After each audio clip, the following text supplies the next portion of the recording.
If you'd like to be a proud sponsor on Replicon Radio, shoot us an email to Replicon@gmail.com.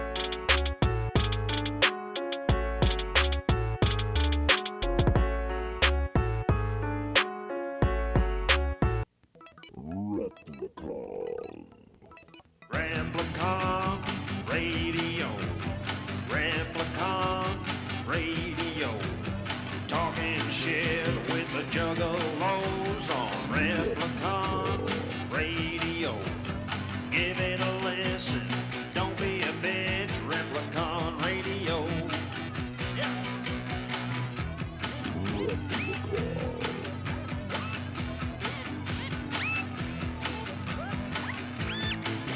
This is Replicon Radio.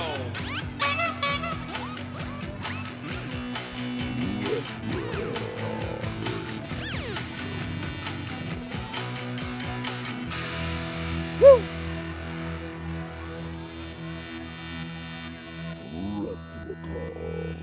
Radio. If you'd like to be a proud sponsor on Replicon Radio, shoot us an email to Repliconiswatching@gmail.com. Hey, what up, y'all? The eyes of the underground. What up? Huh? The eyes of the underground. The eyes. We're just hanging out in the dark today. Oh, yeah, you never did turn them lights on. It's going to get real dark when that sun goes I'll down. turn them on in a minute. We're just hanging out in the dark right now. How's everybody doing, man? We'll be grooving when the sun goes. Got a bunch of people in here. We just went live. If you're listening to the audio version of this show, it's not live. If you want to listen to Replicon Radio live, you should head on over to youtube.com/Replicon Radio, and you can even see us and say hi, and we'll talk back and shit. Maybe we'll talk back. That's what we do. We're like talk boys. But we're here, man. We're here. We got what's going on. I want to know leave comments. Tell us what's going on in your world. We want to talk to you guys tonight and hang out. As you can see, maybe we fired another dead body man. Dead body man got fired again. He, you would have liked him, but he ain't got no nuts. You know what I mean? He didn't have the balls to get here. That's right. I'm gonna turn this. It's so weird now. I was wondering how long it was going to take you to turn the fucking lights on. Way better. I was so comfortable with it. Until you started looking at the camera? Yeah, well, until I had to, even though I got that fucking thing right. Jesus. Come on, guy. Where are you? You might have to move it over a little bit. What up, y'all?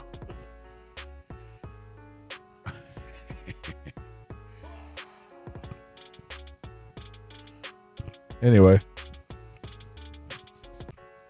I can see again. Yeah, man. Dead body man. If you tuned in last week, you would know this, but he had a vasectomy. He got pays on his penis. And I'm sure we're going to hear all about it next week. Thought you'd all hear about it this week. We were looking forward to it. Right. But more genital talk from Dead Body Man. It's all about the genitals, baby. All about the I'm trying, yo.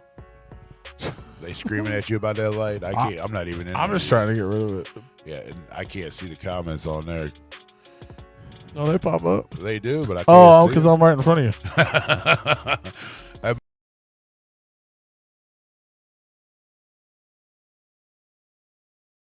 I'll see here in a minute. Nah, that's better. Just squeeze right here. We'll be all right. I mean, you go a little more. Trying to get that done too. Do you know how much he paid? I honestly don't know. I could ask him. Bro, you just come to St. Louis. I'll kick you in the balls about 20 times. You go home and jack off, put it in a cup, and take it to the doctor and see if you got any swimmers. If you do, you can just come right back to St. Louis. I'll kick you in the balls another 40 times, and then we'll go from there. You already got like 700 kids or something anyway, don't you? Or is that a racist comment? Who are you talking to? That's true. Oh. I don't. Why would that be a racist I don't comment? know. I feel like that's like a stereotype. You just asked him if he had a bunch of kids. You don't think white people out here got a bunch of kids, or Mexicans got a bunch of kids, or Asian people got a bunch of kids, or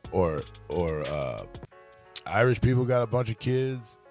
Yeah, I guess they do. I'm messaging him right now. I messaged him. In the Replicon chat. I spelled vasectomy wrong, but I did it. He only got 3. That's the same thing. Some people would say there's a whole bunch. What's up, Tigger? What up, Silver Stasher? What's up, Hey Merle? What up, Zitro? I'm still trying to get in the chat, but I can see you on the TV now. So we what on up, the y'all? TV. We on the TV. Whoa, I'm kicking cameras and shit. It's all good. Bro, we're still like trying to process this upgrade shit, which we're not actually upgraded. This camera can't do shit. The other camera's too powerful to run. The computer barely runs the show anymore. We couldn't even go live on our website like we've done for 7 years. Right. Because it don't work. Because there's too much processing power. We don't have the power. Whoop, Puerto Rican chuckles. Much love. Zitro did tear up the gathering. Yeah, that's a good question. Someone who asked it.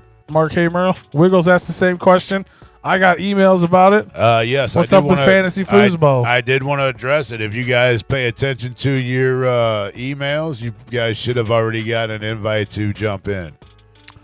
Dead Body Man. I'm already ahead of you guys. I did this like 2 weeks ago, if not longer. Zitro, Dead Body Man says he hasn't got the final invoice yet, but he's thinking it was around $500 to $800 out of pocket. So whatever his insurance covered. But yes, if you guys would like to join Fantasy Football, and everybody, so if you did get you get the email that I sent you? I forwarded an email of Wiggles because Wiggles said he never got the email. I still need to get his shirt, but he never did get what he said. He never got the email about the shirt. No, about this fantasy year. Because he asked me, and I was like, it's got to be coming soon because I got the email saying our league was, happening. So you got it. I got the email, and I told him I got the email. He's like, well, I didn't get no email. You must have the wrong email. So he emailed me his email, and then I emailed it to you. There's a lot of emailing going on. Because if I show you guys my screen now, I have, which you're not going to be able to see, but I am holding my phone up. I have 0 players in my log because I logged in, and I also sent out emails. Let me go. Is his email? Can you pull his email up? By chance? I can look at the email that I sent to you.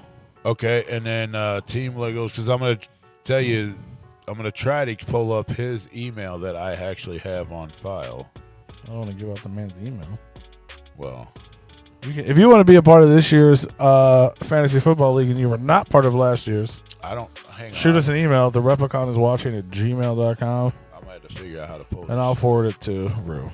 Commissioner to I can at least show it. It's Joe Wiggles and a number @gmail.com. Perfect. There's a lot of numbers, so. Oh, that's perfect. Yeah, Blue Cross Insurance. We got one of those too. It was $2,500 you had to pay out of pocket. You should have had better insurance, though. So did you get an email that I sent? Yeah. About fantasy football, but he has not? Yes. Okay. Yeah, I got one email. It just said your Yahoo League is like live or whatever the fuck. And were you able to access it? I didn't even try. Oh. Okay, well, I'm going to apparently have to do all this. I was going to ask you about it because, we make official announcements and shit. We do. And so we're officially announcing that we're going to talk about it right now. I mean, that's another thing that I was going to bring up today. I was going to try to mention it last week, but we got busy talking about Dead Body Man's genitals. So when does that start? So roughly around the same time as last year, right? As you guys are all going to the float. So we're going to have to do the draft probably the week before the float. Oh, okay. So it's not. Yeah, we still got about a month. Well, yeah, right around about a month. Okay, good. But yes, those emails will be sent out here soon. So yeah, we'll do it before the float. Yeah. Yes. Yeah. Usually my idea is to do it that weekend. The last week in August. Yes.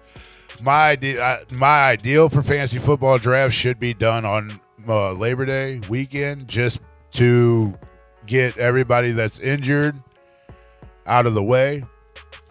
But with the float and all that we're all going to, we're going to have to do it the week before. So if for any reason somebody does that's why if you guys played our fantasy football before, I leave the amount of drops and pickups you can pick up throughout the season for a reason. Because if you do draft a player and they all of a sudden they get hurt, they're out for the season, you can also access and pick up and drop whoever you may need. Another reason why I do that is because it's for fun. I don't even know what he's talking about. We're not out here to try to drop and pick up players. I always leave it open, and I don't ever put a cap on how many times you can do. Have a cap on that or something? I could put a cap on it. You guys wouldn't like it because your players would get injured, and you wouldn't have anybody to pick up for that week. I would be upset about that. You'd be screwed. So we do just a fun little fantasy football league. Oh, you're not going over the rules and shit? No, I'm just talking about that. I thought we were just talking about dates. Because we do draft before the last week we draft before the last week before the regular season. So some shit goes down. So if shit goes down, yes, you always have that option to drop and pick up. Yes, we're gonna do a live draft on YouTube. Don't we always? Always do. And like 4 people tune in, and then people that aren't part of it tune in, and they're really confused. I mean, I know I'm new at this. I know I'm new at this, but I thought we did it every year. We do. We'll do a live draft on YouTube, but you have to sign up before that. Yes. So like if we're doing a draft in 3 or 4 weeks, you need to sign up in the next 2, so we know how many teams we have. And if you wanna play, it's absolutely free. Yeah. It's free. If you want to give us money, you can. But it's free.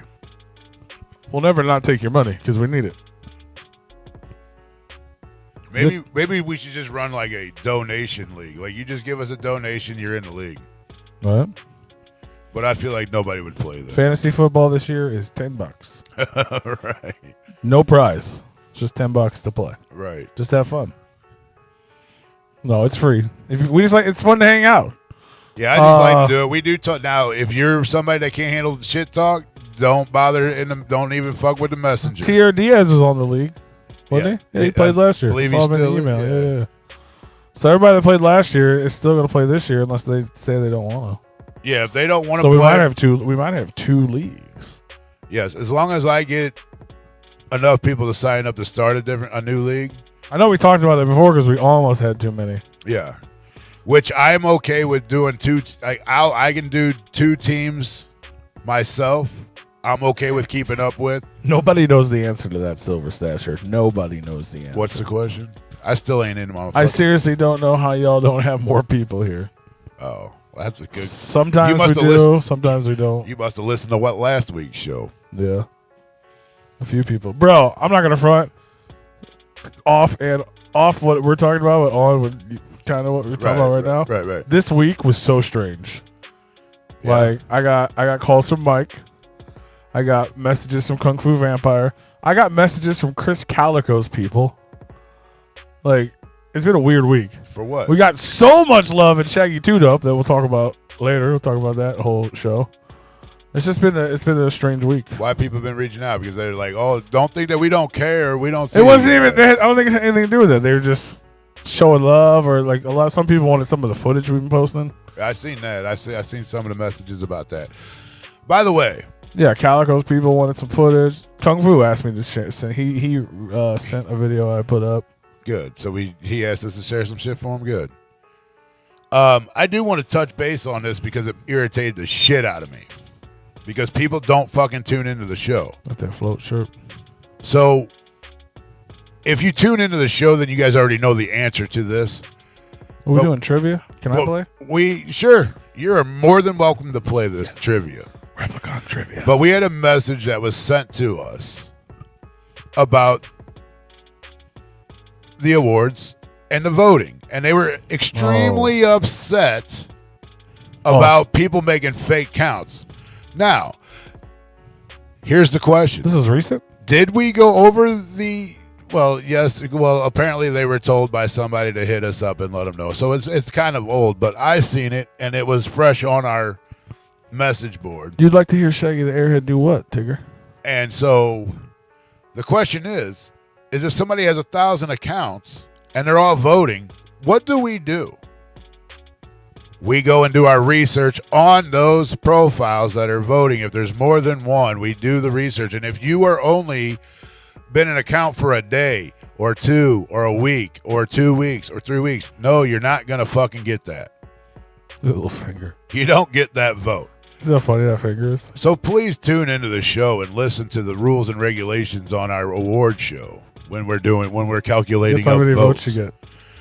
You only get one per person. Look at that That's finger. all you get is one per person. And if you have fake accounts, we click on the account and we see how long that account's been available. Does that finger look as ridiculous on your screen as it does on mine? No. I think it's funny. And people have been asking about when the awards are going to be up. Well, guess what? Fuck, man. We still have to tally up all the votes. We are still in the middle of tallying them up. Oh, man. Interview? Yeah, no, I'd be down to have Shaggy the Airhead on. He's the homie. Did we not? No, we didn't have him on. No. We had Devereaux and Darby on. Yes, we did have them on. If you guys haven't noticed, we're Not in our current we've studio. retired from interviews. For the moment. Hopefully, well, I'll be gone that week, but hopefully when I get back. No, you're dope, Silver. You're Oh. good. Appreciate you. What happened? He says, I know I trip sometimes. Oh, no, you're good. Well, no, we appreciate the tripping. No, yeah, you're good. Just other people have been reaching out and they were kind of pissed. As soon as we get like $800 and we buy a new computer and we set up in the other room, interviews will return in video format. Because I guess we could do an interview, but it would be awkward because we don't even have the right mixer up here, which we can change. Yeah, We might bring him back before that. But, Rue hurt himself, and things just happen. Yeah, so just because I'm handicapped, now the show's got to be somewhat handicapped, so. You're more than welcome to interview us. Yeah. Well, you can interview us. Go ahead and ask, put your questions in the Absolutely. We can do it right now if you want. Yeah. Or we can call into your podcast. Yeah, or we can. We definitely don't mind I calling. agree. It has been way too long. We've had multiple people hit us up for interviews. Yes. And there's multiple people we want to interview. And it'll go down. And there's people we want to have back on the show, and I'm like, man, I would like to just wait until we can get you on video. Some of the people I want to interview are some of the people that are in our chat room. Like, that don't even do anything. I just want to have a conversation with y'all. That's what we've been wanting to do, but y'all just kind of want to throw shit out there instead of talking with us. Right. Open up with us, will you? We open up to you guys. Yeah. We were so fucking. Open your heart to me. Our baby. hearts were pulling on strings last week with the show. Jesus. I'll show you love if you turn. What is that, Madonna? Yep. Open your heart to me, darling. I believe it is. But yeah. Absolutely, Clockwork E. We've talked to them. Yeah, those guys are the fucking shit. Yes. Kyle's probably here right now. Shout out to those guys. And shout out to the Juggalo show, too. They want to do a fucking reverse thing. You know what I mean? We go on theirs, they go on us. Yeah, I'm down with that. And they just had Clockwork on, which was dope. I watched a good chunk of it. They got the homie Uncle Jeff on, Sean Barrett, in a couple days. We would have him on. That's, you know what I mean? Like, I'm still waiting on my fucking computer to load up right now. Jesus. It's fucking stupid. It's because it had an update to do last week. I couldn't avoid it. Beautiful. The Christmas show. Yeah, we do that at the Christmas show. Yeah, but we let listeners call in and shit. Yeah, but we just want you guys in the chat room to ask questions. Hope you're able to Astro. That's far away. Able to Astro, what we doing? The Tigger said they hope you're able to Astro. They want to hang out with you and I again. Oh, trust me, I'm. Hopefully, everything. They're already talking about Astro's pretty handicap accessible, though. It is, but they're also starting to. Well, they've already mentioned that they were going to start announcing Astro 7 in a little while. We don't know how long that's going to be, and it may not. And it may not be in May or March, rather, or April. It might be sooner than that. We don't know. I think it's like a March, April. But hopefully, yes. Hopefully, they like the weekend that they picked. With it being indoors, it shouldn't be a problem. With the weather. It's at the same place again. It is. Yeah, I'm sure. Bird Yeah, Manor. yeah, I'm sure it's there. So we're good there. It is handicap accessible as long as we have a handicap accessible car that doesn't have a bunch of luggage and shit in it at all times. August 13th, Hey, Merle. You want to buy tickets? You can go to shadowsnuff.brownpapertickets.com. August 13th is the Scum show here in St. Louis. Yeah. Which I won't be at because I'll be on my way to Gulf Shores. I'll be at. But Paul and Dead Body Man, P and Dead Body Man should be there. We'll see. If not both, one will definitely be I would 100% be there. And Mr. Green will be there. And Scum will be there. And Lex the Hex the Master will be there. I said that real weird. But he'll be there. You sure did. Nobody Man. What's up, Nobody Man with the dinosaur? Scum is a really nice dude. For being the dude's super dope, man. For being the Gore Father, he's like one of the nicest people in the underground. No, and last year I was like, when he showed up to the floated tent, him and I, we chopped it up for like an hour, and then he's like, "Man, I'm gonna go check it." I'm like, "Yeah, go ahead, man. We just hanging out here. We'll be here when you get back." Yeah, no, I told you that's like one of the first people we saw this year's gather. Where we went through fucking 9 bottles of Jaeger before we even went in. That says nothing about how nice he is. It's just how much fun he is. That's how much love he shows us, though. There's definitely gonna be a lot of love in that building, especially with Scum and Lex, bro. Yeah, Scum and Lex. Lex is the shit, bro. Our biggest sponsor of all time. All right, I got my chat pulled up. You know what I'm saying? Legit the dude who has sponsored this show more than anyone. It's Lex the Hexmaster. 100%. He might not be a current sponsor, but it doesn't matter. He's always a brother. Yeah. And fucking Kobe, man. Kobe, who I don't know what's his stage name? Kobe Bryant, yo. Back from the dead. Too soon for that? I hope not. But anyway, yeah. Here's the flyer. Took me a minute to pull that up, but yeah. Hell yeah. I made that on my phone. Yeah, and the show is unfortunately not going to be at one of our bigger venues here in St. Louis. That's a big venue. But the place, well, a lot of people have never heard of it. No, they're not familiar with it. It's a new. But if this shit goes well. That's what I mean. It's not at our bigger venues like Pops or the Pageant or whatever else. The Factory, but it's not the fucking Spot or Sonny's. But this place is definitely dope as fuck. It's a tight spot for sure. It's definitely a place to put on the map for shows. Yes. Apparently, somehow other venues got put on lockdown and don't let anybody else do shows, but one person. Gatekeeping ass Frodo. Which I was very pissed off about when I seen a flyer over the week for the Shaggy show that had one of the tour guys that paid to get on the tour was last on his list, which like Wayne Gacy irritated the shit out of me because that just shows me how much of a piece of shit you can be. See, Mr. Grease said it has a stage, right? That's a big come up around here. You're right. It is a big come I'm hyped for it. I'm not gonna lie, man. I got high hopes. I mean, I've been to this place before, but we've never been a part of. You know what I mean? So I got high hopes for it. We already have another show booked there. We're doing Cody Manson at the end of August too. But as long as it goes well, man, I'm hyped to start doing like shit we used to do again. When we would bring people in. You know what I mean? We can bring Zitro in and HB and like some of the people in the surrounding areas, and we have a place now we have to do that. We can do we can be like, look, every 3 months we got the whatever Replicon show. It might not be Total Extinction, but whatever we call it. But yeah, it's going down August 13th. Lex the Hexmaster, Scum, Mattapelli Music, who just dropped a new album. Scum just dropped a new single with Ouija. Yep. Michael Lawless, our homie AZ The Fallen. He's on the entire tour. Shout out to him. And then we got Mr. Green, Risk, Rev Rusk, and C. Coli. Tickets are available. You can buy them online. Even if you're from out of town and you just want to like support, buy a ticket. shadowsnuff.brownpapertickets.com. Yes, Merle. That's what I'm talking about. Dope. Yeah, we're working on it. And hopefully I can actually, well, when I figure out what the hell's going on with my back issues, which hopefully is on the 10th of August, and what we're going to do from there, and then depending on what happens from there, you guys will see me a lot more out at shows for sure. Fuck yeah, we'll bring Zitro. I'm just trying We was the first people to bring Zitro to town. We probably going to be the next people. Right, for sure. And that was like, what, 5 years ago? I think it might have been longer than that. Michael Lawless, fuck yeah, dude. I love that dude. I always call him Michaela. But yes, when I figure out what's going on and everything is complete and I'm either back at work or told further notice that I ain't going to be able to do shit in have to deal with it. I will be back out on shows, one form or another, for sure. We're gonna get Roo like a throne to sit on stage with a little toilet built in.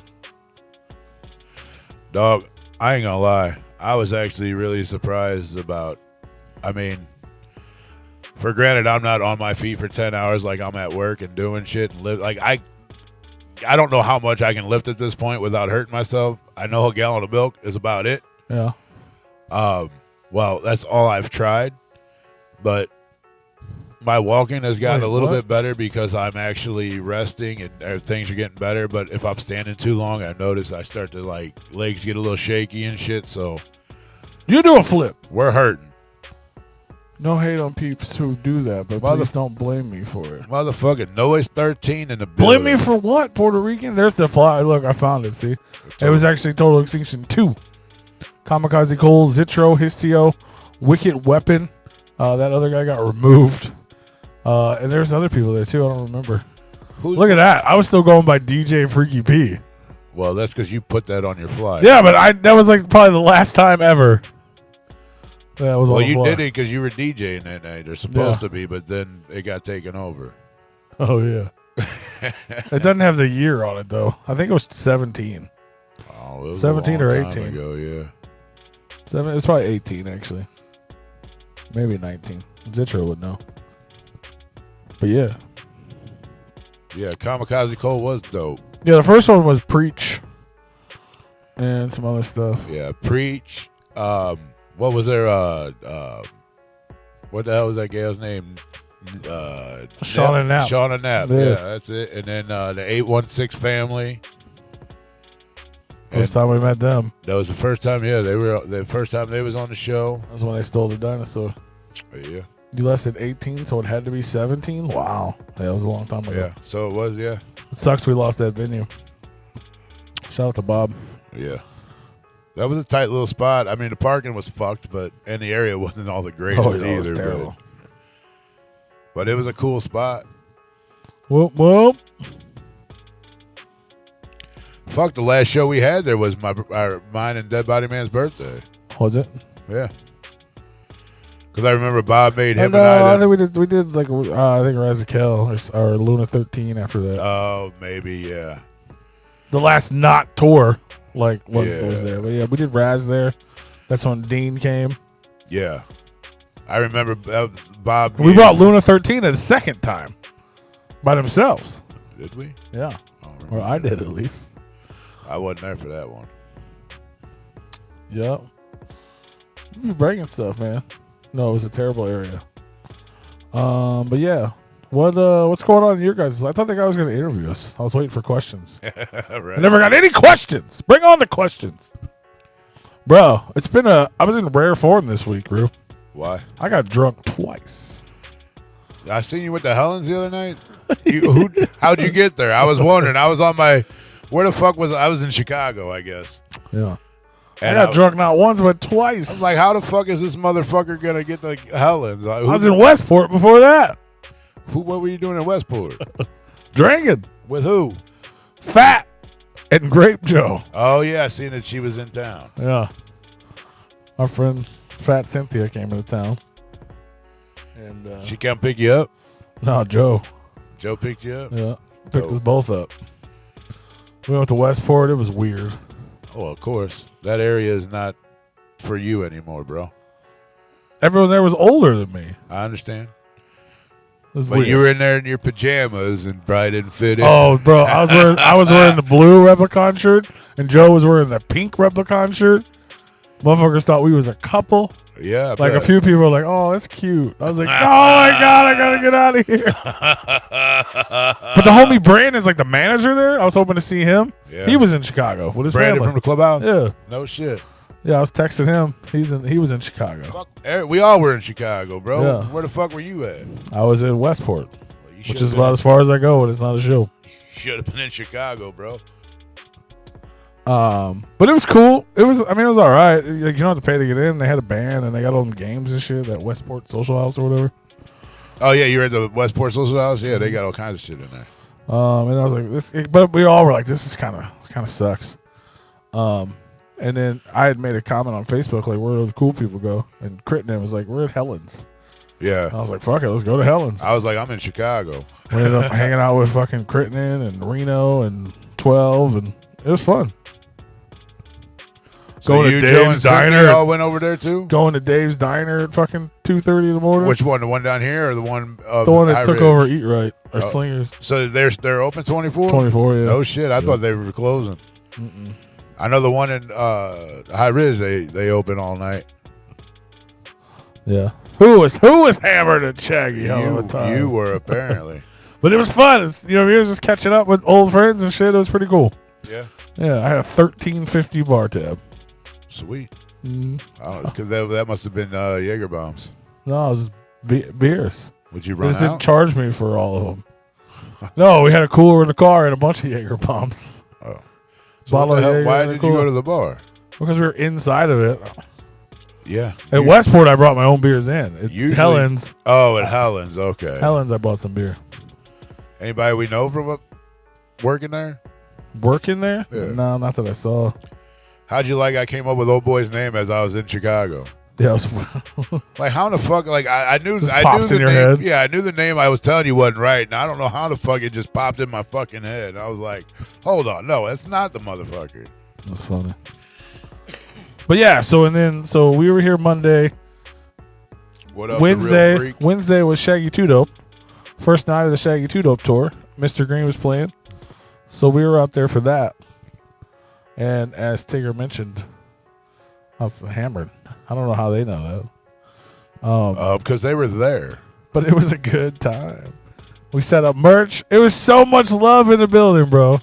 It was so dope. Did you I have love your it. cooler in there? Or did you just put Absolutely. beer? Did you bring the whole cooler in? Yeah, I always do. Oh, you had that bag cooler. Yeah. Yeah. And I have a merch booth with tables and shit. All right. It's easy to hide that. Yeah. And you make sure that they're the normal bottles. Yeah, the aluminum. Or you just go to the bar and grab a cup and just I get pour the it in aluminum bottles. there. Yeah. That's what they have out there. A lot of times or they tall don't- boys. A lot of times they don't give you the bottles. They usually pour them in a cup. Nobody ever questions it.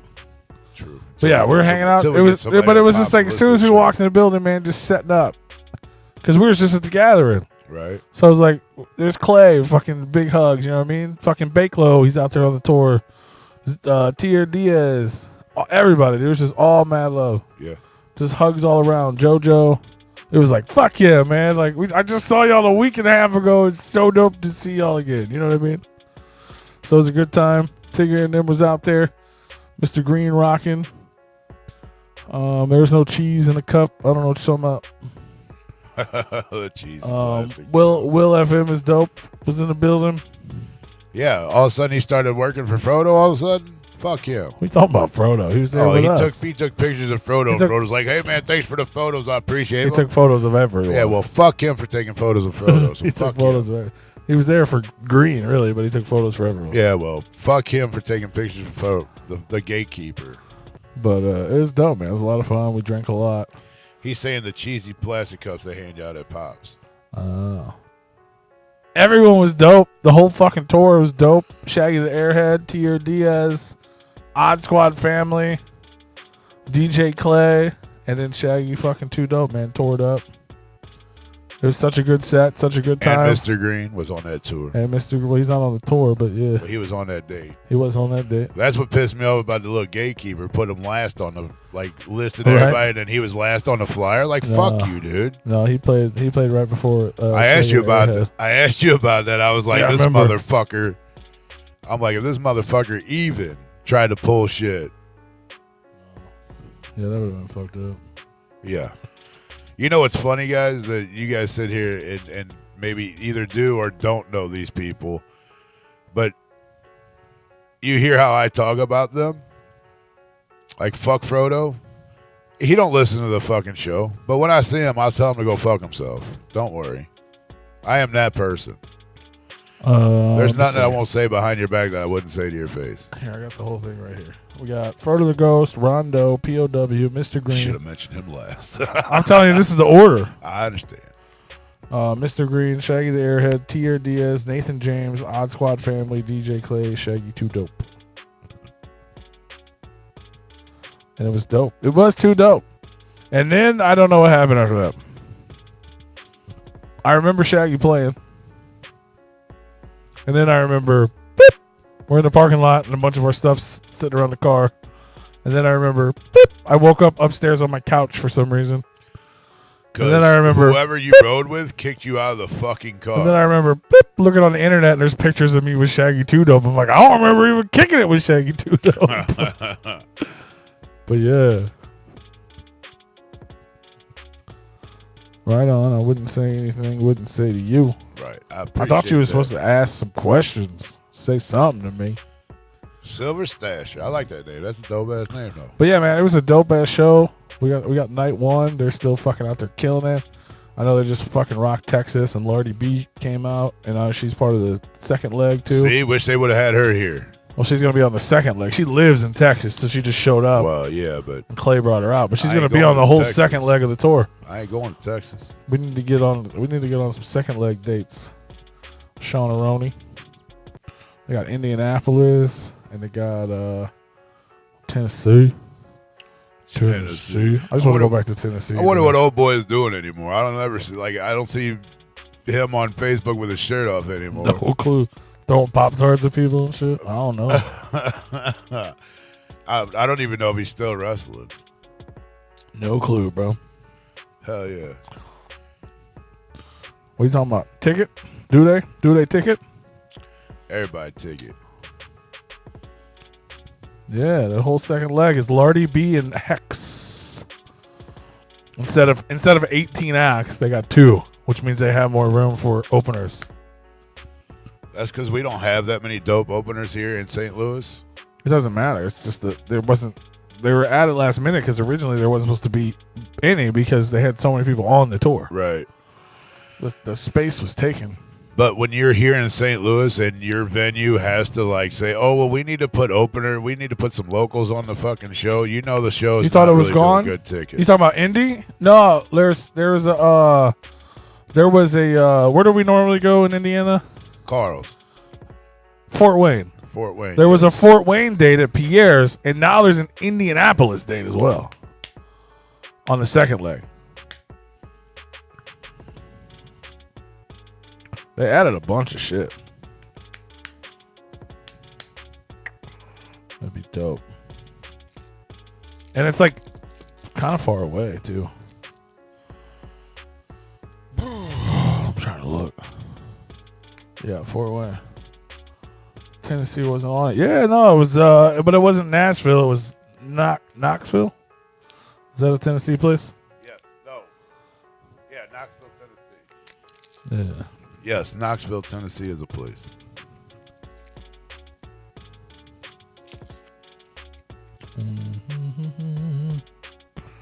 Oh, Christmas tree, oh, Christmas. Yeah, Knoxville, Tennessee on October the 4th. Indianapolis, Indiana on October the 5th. Cleveland, Ohio on the 6th. Fosteria, Ohio on the 7th. And Lansing, Michigan on the 8th, which I know Zitro is now on. So if y'all are in that area, hit up Zitro on that one. Seventh Dimension, yeah, we good. You good? Yeah, y'all good. We're good. That shit's in October though. That's what I'm saying. It's hella far away. Those are all new dates. New. All right, Silver Slash, have a good one, bro. Have a good night. Have a good week, sir. Or ma'am. Y'all be safe out there. Shout out. I met him at the gathering. He was dope. Okay. Well, I didn't go to the gathering to meet him. He gave us $20 the week before the gathering. Or the show before the gathering. Oh, sweet. Nice. Remember we got the $20? Oh, yeah. All right. He's like, hey, man. I'll give y'all $20. He's like, oh, shit. That's dope. I remember you. Hell yeah. Thank you, Silver Slasher, for that, bro. Seventh Dimension in the building. Leroy Jenkins. We appreciate it. Was you at the gathering, bro? I didn't even see you, man. Leroy Jenkins. Ooh. Miss that. I miss doing that shit, dude. When he used to sponsor us too. He did used to sponsor us too. For a long time. Shout out. We got all love for all the people that fucked with us ever. Yep. We ain't got beef with nobody except for that one dude. But we're okay too. You might have been. I thought I saw a picture of you after I left, but I never saw you. I was like, damn, man. If any of you guys ever, I know we're a year away, but if you guys have like a journal or an alarm on your phone or something, if you guys are ever at the fucking gathering of the Juggalos and you want to say hello to me, or Astro, or Roo, if Roo shows up, well, this is the gathering specific. Well, you sure? If you're facing the stage, go to your right, up to the barricade. You will either see me on the other side of that motherfucker, and I'm going to come out after the third song, or you're going to see me standing right in that vicinity if it's not the first 3 songs. Yeah. We're day. Always in that area. If not the first 2 acts, maybe for some reason, but anytime after that, that is where I will be. If Roo's with me, that's where he will be. If Green's with me, he'll be somewhere around there or off somewhere drunk, and he'll be back soon. Yeah. But that is where I will always be every day. If it's late at night, come to the second stage and walk straight up to the barricade. Yeah, right. If I'm not right at the stage, I'm behind that motherfucker. Yell at me or message me, and I will come out and I'll give you a Bud Light. Damn. It's like that, huh? Only if you remember this conversation right now. Fuck, I'm gonna have to go run off and be like, hey bro, I ain't even gonna buy no beer for I'm the just saying, gathering. like, I'm just gonna drink all yours. So many people. There's so many people this year that I never saw. Right? People were like actively messaging me, and I was like, this is where I'm at. I would take photos, like, right here. Right. Yeah, but that's hard to tell where somebody's at. Well, I know, but you know what I mean? What I'm saying is just you're running around. Right. People get in their own, space, and mine was here to here. Yeah, we got our own little spot. If you, at the gathering, you're looking at the stage, we're on the right hand side somewhere there. And I'm like really out of shape and overweight, and I've been drinking a lot at this point. So it's like, all right, we're at this stage, we're good. We're in the back, we're here, we're good, we're hanging out, we're having a good time. Somebody's gonna start in 10 minutes, or I can go all the way up to this fucking thing for this event that I would also like to see, just to try to get back here. Right. And so I just end up staying there because I don't want to do that. Right. I might end up there later in the night, or if there's an act that I'm not that worried about. But generally, like this year, I just basically hung out at the second stage all night. I can't believe you put that in the title. What do you want to talk about that for? What? J.A. Jason Aldean? Yeah. Well, you want to try that in a small town? Well, I just put all kinds of shit everybody's talking about in the title. That's it.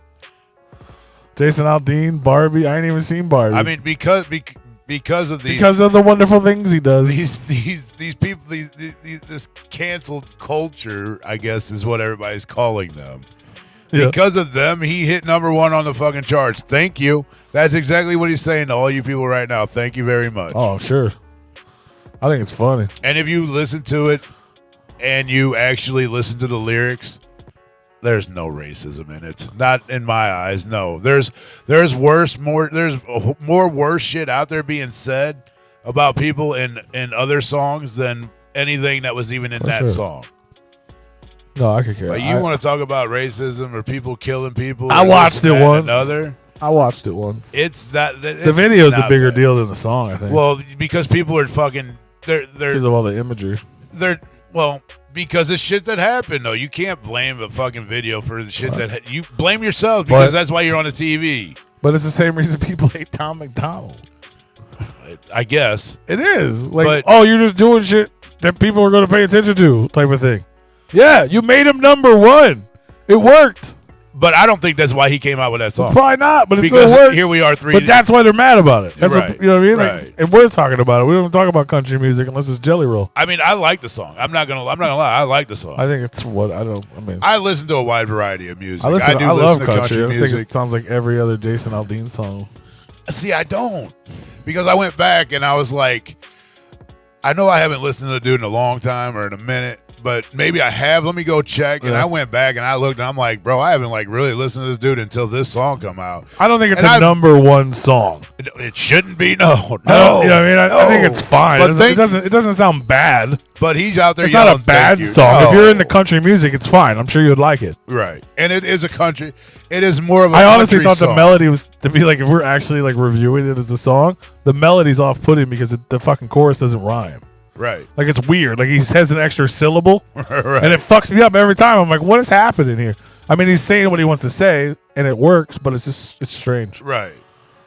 But I think it's a great song. I really do. But I mean, I get the idea. And honestly, like that's go back before Jason Aldean. Go back to '90s country, motherfucker, and go listen to something and see that you ain't gonna try to fucking dig something up. Right. Like I'm an Indian outlaw. You're just fetching for something. Like you're reaching. When you sit there and try to be like, oh, that's the courthouse where they used to hang people. Well, newsflash, everybody.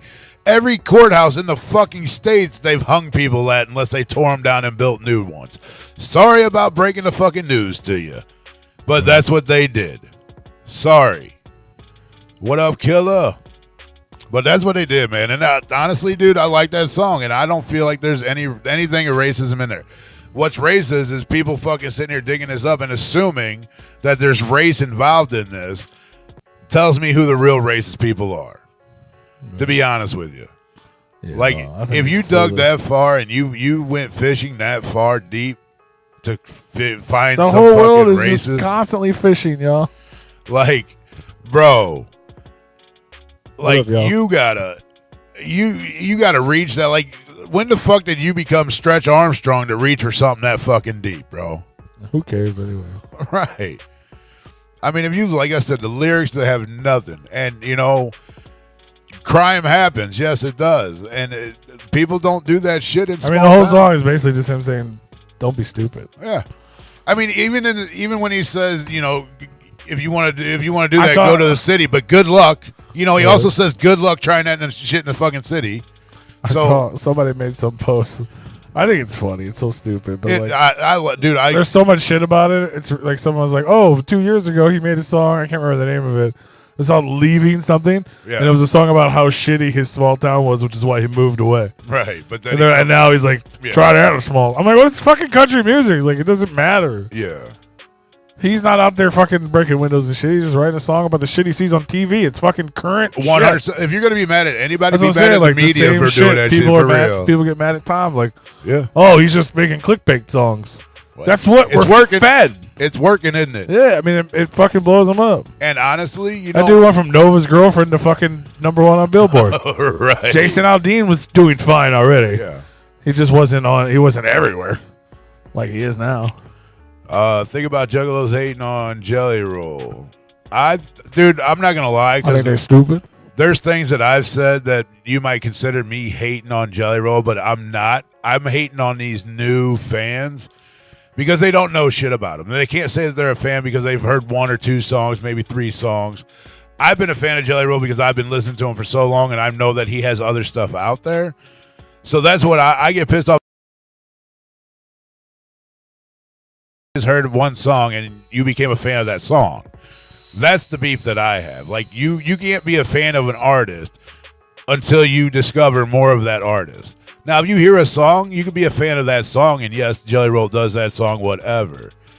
Like, I'm okay with. Like, you can be a fan of that song, but you can't be a fan of the artist until you do your research and you listen to more and become a fan of that artist. I don't know. We've had this conversation before. I don't know if I agree with it, but I mean, you could be. I know what you're saying, but I feel like there needs to be a different word for it.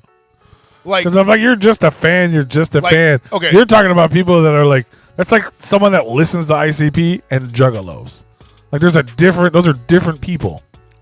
Okay, well, let me. Would you agree with that, though? 100%. Like, the Malenko era, especially? Yeah. Like, oh, yeah, but they were fans of ICP. Right. But they weren't Juggalos. They didn't know the fucking... They couldn't tell you what Carnival of Carnage meant. They didn't tell you the story. Let me try to word it this way to maybe put it out there. You don't know Jelly's legacy. That doesn't mean you're not a fan of his new record. But, like, okay, so like, there's a new artist that comes out. Let's say his name is Jack Nickel. Color Me Bad? Okay, well, Jack Nickel came out with a single that they play on the radio.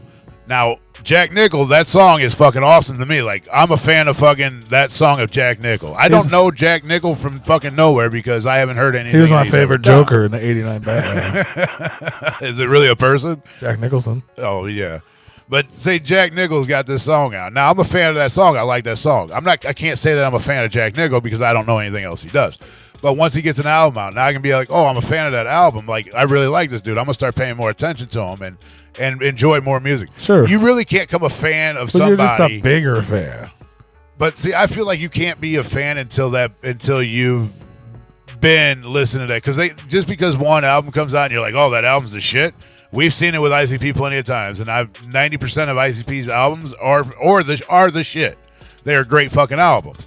But there's a couple where you're like, did we really fucking need this?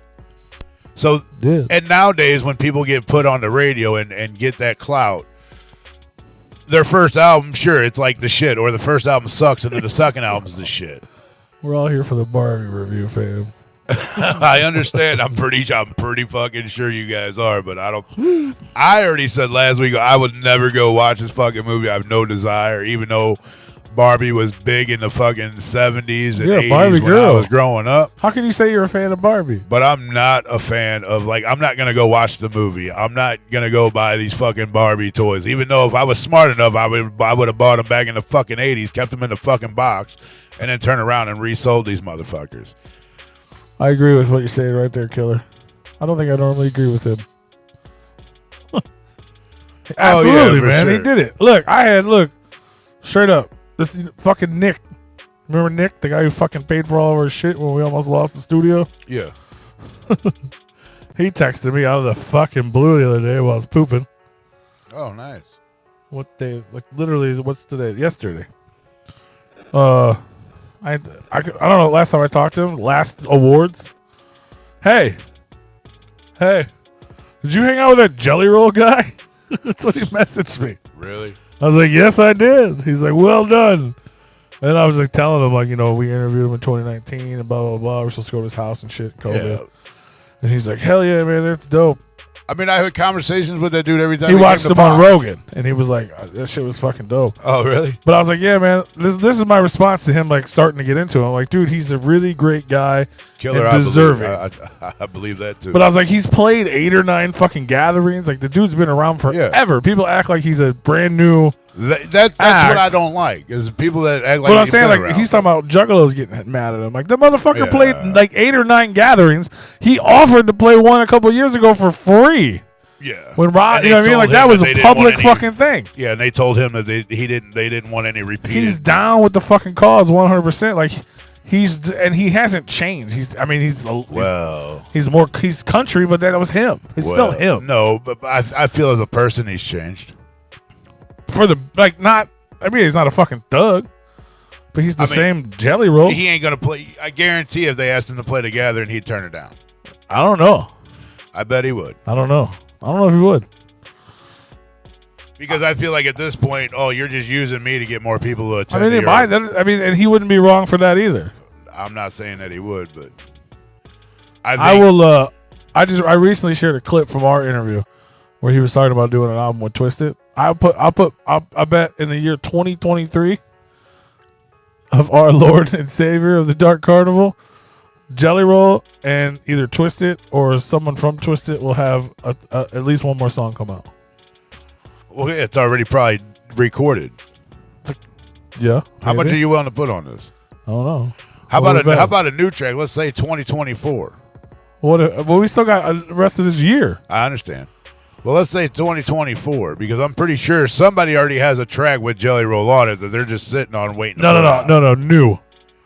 It's new. I'll even.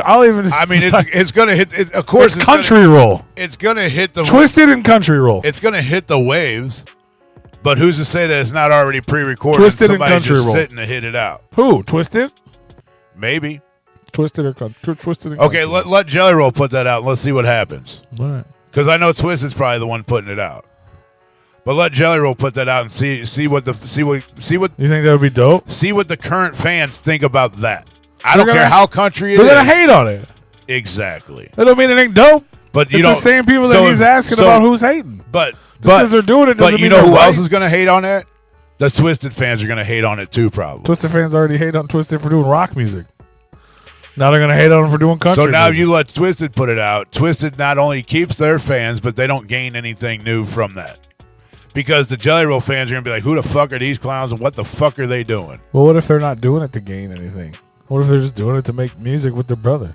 That I'd be okay with, but I don't. What if Jamie and Jelly just did a country song together? I can see that. Oh, 100% I could. But let Jelly Roll put that Jamie out. likes to sing. Jelly likes to sing. Get in there and sing, boys. boys. But let that come out on Jelly Roll's behalf and not Twisted's behalf, and let's see what happens. That'd be dope. That'd be a good. I mean, I don't know if it'd be a good look for Twisted or not. Who do you think would lose fans, and who do you think would gain fans on that? I don't think anybody would lose fans. I think people would publicly hate while they secretly enjoyed it. But most people do now. All these people that hate on Jelly Roll, and he's hitting number one. I mean, I'm not hating on Jelly Roll at all because that new album, the Whistle Chapel? Yeah, I was gonna say the Whistle Chapel. Yeah, but I don't know how to say it either. right. Will it? It's a great album. I enjoy it, but people who don't like country music are not gonna like it. It's okay to me. It's probably my least favorite Jelly Roll. But you also like country songs. I like country, and I love Jelly, and it's my least favorite. But that doesn't mean I don't like it. I think, and like Killer said, I bet he'll keep it slim and stay true, which I do agree with that too. Yeah, he's fucking, man. But you know what really needs to happen? Look, Jelly shocked the world by going country. Oh, 100%. He's gonna do it again by going back to rap. Maybe not right away. He is living. He's literally said it multiple times. He's living more than he ever dreamed. Well, yeah. He's gonna ride that fucking roller coaster. He's gonna rock CMAs. He's gonna play the fucking Grammys. You know what I mean? He's gonna do all these things that this motherfucking hood rat from fucking Tennessee could never do. Right. And as soon as he fucking hits that plateau, he's gonna fucking drop some shit with White. You know what I mean? And he's just gonna go fucking gangster. Let's hope. He will. He's Jelly Roll. But he's the same dude. I mean, yes, I see that. But and now I feel like now that these fans are starting to catch on to, because as soon as the Son of a Sinner came out or whatever fuck else, Save Me came out, now people heard those and that's what blew them the fuck up. Okay. Yeah. So when these people finally did their fucking research on them, when they finally, I say finally, and I mean finally did their research on them, was like, oh, I like that song, and then they fucking put him on Spotify and searched him, and they were like, what else does he have? And when they probably found out that he had rap songs, they were probably like, what the fuck? I'm sure. But to be fair, those are not downloaded through their Spotify on their playlist, but all the country shit is, which are quite a few songs. Yeah, but it'll, you know what I'm saying? This shit don't happen overnight. He's turning country fans into hip-hop fans. I mean, he basically went big overnight. Basically went, to a lot of people, to the mainstream world, yes. To the people who have been watching him for fucking 12 years? No. Right. You know what I mean? And I think he's going to do it. I think he's going to do it again backwards. But to be fair, Wilson Chapel, or whatever the fuck it's called, is not a far stretch from I only feel right when I'm doing wrong. You know what I'm saying? That's not a far stretch. If you're into that record, which is like full blown country, and you go back and listen to that, which is just emotional fucking music. But when you go back, it works. Now, if you go back too far too quick, when you go back, like, don't get me wrong, if you're grandma and you're listening to the new record and you go back to fucking 10-minute freestyle, you're gonna be like, oh my god. When you go back and listen to I can't remember the track, but it's let's see what.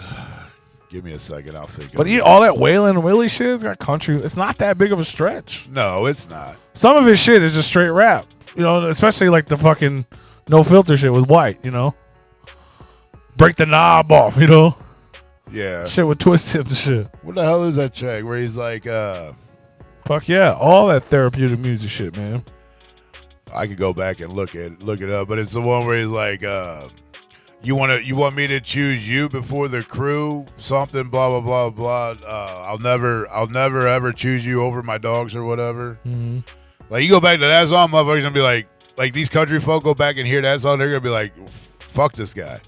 Especially if the canceled fucking the little canceled culture we have go back and hear that song. Jelly they're is be the like, new what the Maynard, huh? Oh, ooh, yeah. I don't know about that. I don't know if I can agree with that.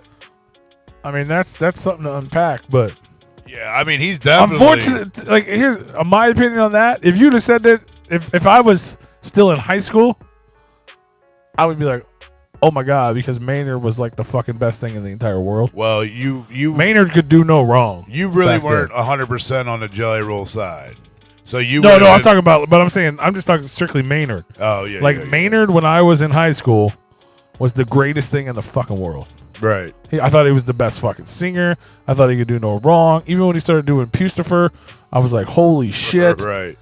Perfect Circle was amazing. Now I think 90% of it is fucking garbage. He's a weird fucking winery owner. Like he's the opposite person of that guy of the fucking crazy frontman from Tool. Well, because we all grow up at one point and we make but money. He's so different. But maybe those were his dreams, and maybe he was like, I got to be this way until I get So that what just I means want. he was living a lie that whole time.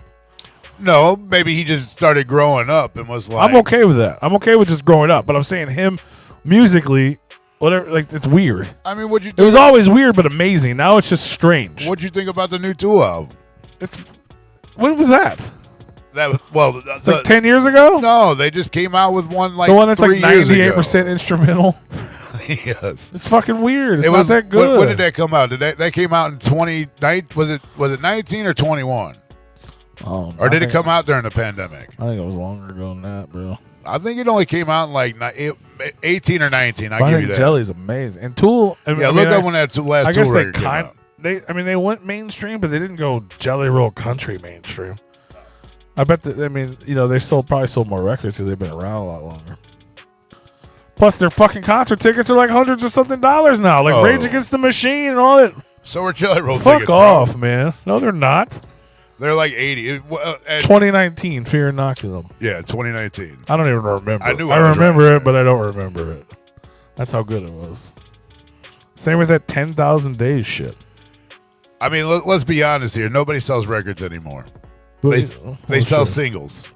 That's what we sell nowadays is singles. Now, we're lucky to get an album, to be honest with you. But we get all these singles, and then they're like, oh, we'll just put all of it on an album, and we'll throw it out in certain stores and hope that, people buy it. But nowadays, it's just everything's a fucking single. Or we'll come out with an EP and give you 5 songs at a time. It's so funny you weren't on the Jelly Roll trade. I slept on Jelly Roll for so long, and then I fucked with Jelly Roll for so long. And now people are saying Jelly Roll's new. I'm like, bitch, I knew about Jelly Roll and didn't fuck with it for 7 years. Right. How you gonna tell me he's new? I watched him in concert and didn't care. Now you start to understand where I'm coming from. But I'm saying this is crazy, though. I mean, I'm not saying where I'm coming from is 100% right. I didn't dislike him. I just didn't care. It Right. was just like watching a local band. Right. I was like, oh, that's that. I've heard of that guy before.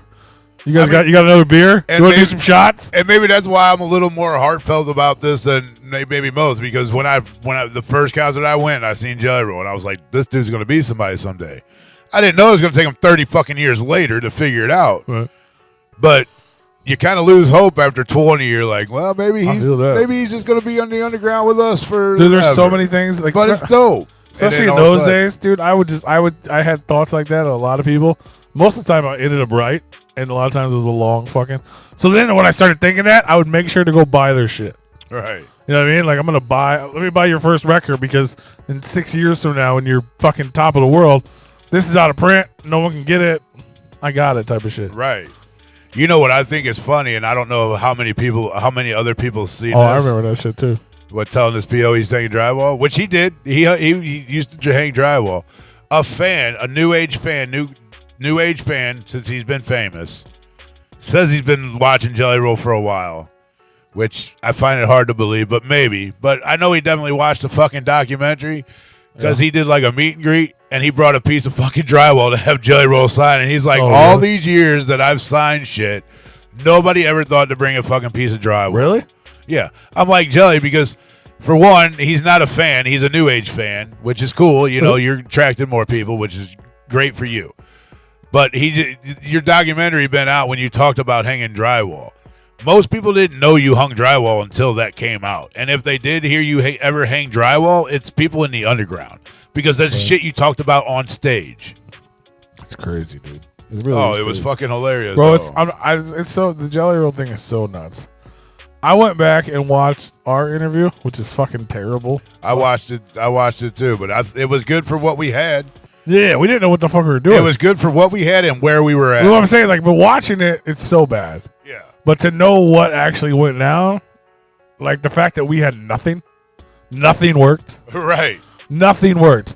That is audio from another fucking thing and a silent video. And that wasn't supposed to be recording at all. It was backup. Yeah, we had which is why the logo's over his face. It wasn't even supposed to, that was backup. We got audio from something else because the actual audio didn't work. Yeah. And I had to fucking splice it together. I don't know how to edit anything. No, you made it But work. I sat there for fucking, I was like, we have to make this work. Yeah, we had a hand voice recorder. It's fucking crazy. And a fucking microphone and a camera. Well, and we had a mixer, but shit wasn't And it was working. this camera right here. This one. Yeah, the camera you're looking at is the camera. The one you're looking at me. The one that's attached to my laptop. But we literally, that's what we had. And the mixer did not work. We could not figure out the sound. I'm still mad that logo's over his face. So we literally had the voice recorder and fucking mixed it together. But it's crazy, like listening to the shit we were talking about in 2019. Right. And then right after that was the pandemic and shit. You know? And like, it's just wild. It was weird. I'm not saying that wasn't a lie, but I mean, he did mention things about hanging drywall that. Yeah, it was a talk some boy. Shows, it was a talk boy. We had a talk boy. Fucking. It could have been. I had one. I still have one. Right. There's that little voice record. What do they call that? A dictomy or some shit? Oh, yeah. I don't. Dictaphone. The actual one, I don't know. Handheld fucking recorder. Yeah. You filthy animals. Yeah. Goddamn talk boy. It was almost, but it was like a black little rectangle. That's all we had with a little tiny tape inside. It was wild, bro. But it was just so dope because he was excited because that was one of the biggest things he had ever done. Yeah. Not us, the fucking festival, Louder in Life. And he was like, look at us. You know what I mean? Like, but he made us look Bailey, bigger. you see Bailey's in a bunch of the background, like, because we met Bailey, his daughter. And he's like, look at us. In the fucking press area, Louder in Life. And he was like, look at you with your fucking magic ninja hat on. Yeah, right. He's like, we run this motherfucker. You know what I mean? Yeah, that was even in the shit, video, he's man. like, I fucking love you. He's like, whoop, we was whooping and shit. I didn't even realize that. Dude, oh my God, that was an epic time of our lives. Fucking that we'll never wasted on forget. tequila, just kept passing fucking tequila. Oh, we drank that whole fucking bottle. Oh, man. I think there might have been a splash It left. was so dope. But he made us look huger, like way bigger than what we were, because when he came through that tent, everybody like bum rushed. I know, I wish we would have got that shit on And he was like, I ain't talking to none of y'all until after I talk to Replicon Radio. Where the fuck's Replicon Radio So at? dope. P and I kind of looked at each other. Now, remind you, we told this story numerous of times, but we couldn't even get a table because nobody knew who the fuck we were. These are big time fucking press people. Like fucking Rolling Stones magazine, Spin magazine, fucking all these fucking People magazine. All these motherfuckers are out there. And nobody would give up their big ass fucking table when they only had two people sitting at. Yep.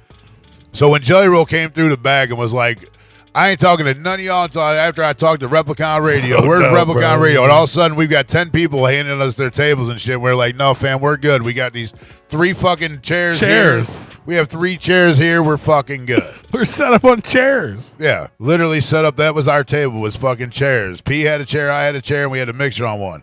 And I gave Jelly Roll my fucking chair, and I was standing up the whole fucking time. We had chairs with our shit on it. It was so bad, but so dope. Because we're underground like that. And fuck And the you mainstream. can barely even hear me in that thing. Yeah. That whole thing. And there was music banging behind us, and he was like, and that's when he told us, he's like, well, I'll give you my number, man, which he did. He gave us his number and said, call us and we'll do a real interview, and I'll call the camera crew over. He's like, I'll bring my camera crew. We're coming to my house. And we tried that already. Supposed to go to Antioch. Well, there was a pandemic, and now he's number 1. Right. And I don't think it's ever going to happen. It might. I keep seeing posts. I'm not going to front. Like, he goes to these cities, right? He's on this major tour. And then you see, like, this girl post some shit. She's like, I met Jelly Roll 6 years ago. Yeah. And he was super nice to me. I'm a singer. And he's like, keep working on your shit, blah, blah, blah. Then he comes to town playing the biggest arena in the fucking world, and he invited me on stage to sing in front of his crowd. That's happened like 8 times. Yeah. Different people in different cities that he knows. Yeah. You know what I'm saying? Like, he's out there giving back. Like, he's like, y'all, you know what I mean? He's still him. He's not. That's why I don't like people talking shit over. I get that juggalos don't fuck with country music. Oh, yeah. I mean, I get that. Too. I remember when if it ain't redneck hoe, they ain't fucking with the it. The first bro. time I ever heard anybody hate on Jelly Roll is before he was big. Yeah. It was at the Float. We were at the Float, and somehow the first one. I think it was at least the second one. The second one. Yeah, it wasn't the first. Wow. There was people there. It was the second one, and I had control of the music. And Jelly Roll started playing, and this dude it was like Only or something. It was like right around that time.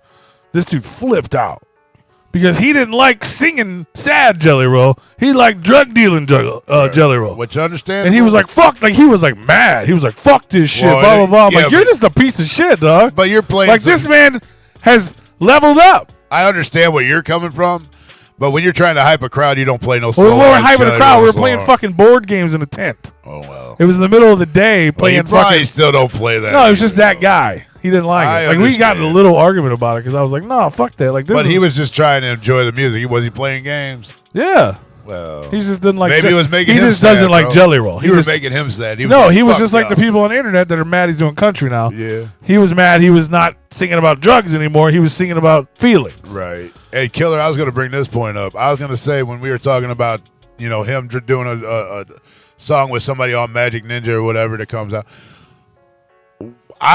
The best fit right now, I feel, for Jelly Roll, if he was going to do a song with somebody or anybody in the industry, I feel like Yellow Wolf and him could do a whole fucking album. It would be fucking fantastic. That would be dope.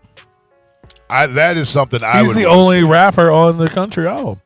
Well, yeah. Yellow Wolf. Yeah.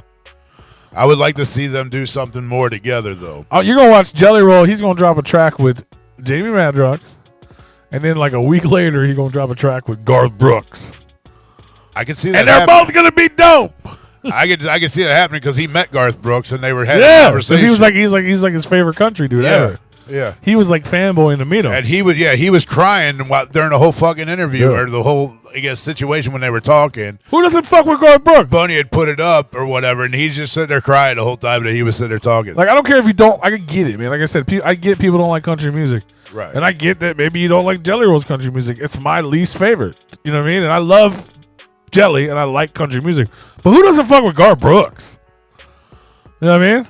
I feel like everybody fucks with Garth Brooks. I'll be honest with you. You don't fuck with Garth Brooks? I mean, I know he hasn't made music in like fucking 20 years, but he made some of the best besides that one record where he tried to be a different guy. I won't say that I don't fuck with Garth Brooks, but I don't fuck with his slow shit. But hear me out. I don't fuck with a lot of slow country fucking music to begin with. Well, everybody fucks with Friends in Low Places. Well, that's not really a slow song either. Well, no, I'm saying in general. But yeah. Even if you don't like country, there's some Garth Brooks that you fuck with. Oh, there's a lot of Garth Brooks I fuck with. That a lot but I'm of saying like in fucking general, most people in the world. I mean, even it has to be Friends in Low Places. No, you walk into any bar in any town and you put that on the jukebox, everybody most of the people are going to fucking sing it and have a good time. Right. I'll tell you. They're not going to be like, oh, it's that country shit. They're going to be like, yee-hoo! I'll tell you my favorite song by Garth Brooks, and a lot of people will probably be like, what fucking song are you talking about? But I know they've heard it. Is Rodeo. My favorite fucking song. It's a great song. It's my all-time fucking favorite. Like, if you ask me what country song you want to fucking hear, that's the one I'm going to tell you. That's a good song. That'll be the one that I damn no rodeo. Out of all the country music out there, that will be the one I tell you to play. I love that fucking Sunday song. Crowd. That song's the shit, dude. Then a buckle, gold in the. And honestly, to this day, I can't tell you why it's my favorite, but it is my number one go-to. Fucking if it's a country song, that's what I want to fucking hear. It's a good song. Now there's 1,000 other ones that I can tell you. Whatever that Garth Brooks, the hits, or whatever. Obviously. Oh, the hits album. But it was like, of course. It was so good. But obviously, it was his hits. But if I'm not mistaken, though, I believe there's a couple songs on that hits album that was not on any other fucking album. There might have been. I'm pretty sure. They were also hits. Yes. They were all good fucking songs. Like everything on And like when you get into the newer Garth Brooks, like Two Pina Coladas, love that song too. But I'm like, it's way different than any other Garth Brooks. But I'm a fan. Yellow went to Shady, Ritz went to Strange, Jelly just got Major, but don't forget they're all still American. You're right. That's true. That's true. Jelly went to Strange for a minute too, for distribution at least. That's somebody I haven't heard name drop in a long time. Is Kasky. Yeah. What the fuck is he doing? He's killing it in his own world. Apparently. No, he is. He did that like $50 mixtape or whatever. Yeah. $100 mix. Like, he's in that. I don't know. Came out with a mixtape for $50. Yeah. Holy fuck. But dude's making millions of dollars. I'm not hating on him. I just haven't heard anything from him in a while. He puts shit out all the time, constantly. But he's in like that. I don't follow him either. He's not really in. He's in like I don't know what kind of rap you call it. It's like a different type of rap, and he's just like in that fucking world, killing it. There's like a group of, you know what I mean? There's a whole group of rappers that make that type of rap, and people love it and they eat it up, and it's just more power to him. Single after single after single. Hey, more power to him. I'm glad he's still out there doing shit. Like I said, I haven't heard from him in a while. And I just, he went from that name was something you heard a lot, right, to like not hearing anything about it unless you follow him apparently. Which I because he was like, I feel like on his way up he was doing different shit. Possibly, I mean, he was doing shit with Twisted. Right. I think he did some shit with Tack. He was, featured here, featured there. Did he play a Gathering one year? I believe so. I'm almost pretty sure he did. $100 was a $100 mixtape. Okay, yeah, it was still $100 fucking mixtape, and people buying it. Sold out like quick. Like that's amazing to me. And I know, you say sold out quick. How many did he make? I know it wasn't one or two. I'm pretty sure there was probably 100 of them or better. Yeah, there was at least 25 tracks. Only 25 tracks. Who the fuck comes out with 25 tracks nowadays? I'm saying, because they're making these like 1 minute track, 2 minute track. Well, yeah. It's like Weezy type of music. I'll tell you what, when you want to go back, to like the No Limit days or Tupac days, or you want to when they made 5-6 minute long songs, when they had like you got like 20 songs on an album or 18 to 25 songs on a fucking album. Got the last all like double disc. Yeah, they were all like 20. Like they were all like anywhere from like 3.5 to 5 minute long fucking songs. Yeah. Nowadays, you're getting a fucking minute, 2 minutes, a minute and a half is a whole fucking song. Like, yeah, where the fuck? You were getting to the point where they had to cut songs because they wouldn't fit on a disc. Yeah. Yeah, the songs were that only long. held so much capacity. Like, once you start getting to like 60 to 80 minutes, yeah, you ran out of space. That's why the last Dime was double disc. They probably still ran out of fucking disc. I'm sure they did. Because they came out with another like 8 albums after that. Yeah. It's crazy. Which that was my shit. Like even Cash Money. You bought a Cash Money album, which I never did because it wasn't. I was No Limit 100%. Cash Money is an army, and that's where I was at. So is No Limit. Bitch, I'm a soldier. No Limit is the army, and we the soldiers. An uptown bitch thing, whatever. I don't even remember what the fuck it is anymore. I don't know nothing. It's been a while, but yeah, dude. Like them guys always put. Anytime they came out with an album. There wasn't 10 songs on that album. There wasn't 11 songs on that album. There was fucking 18 tracks on that fucking album or better. Right.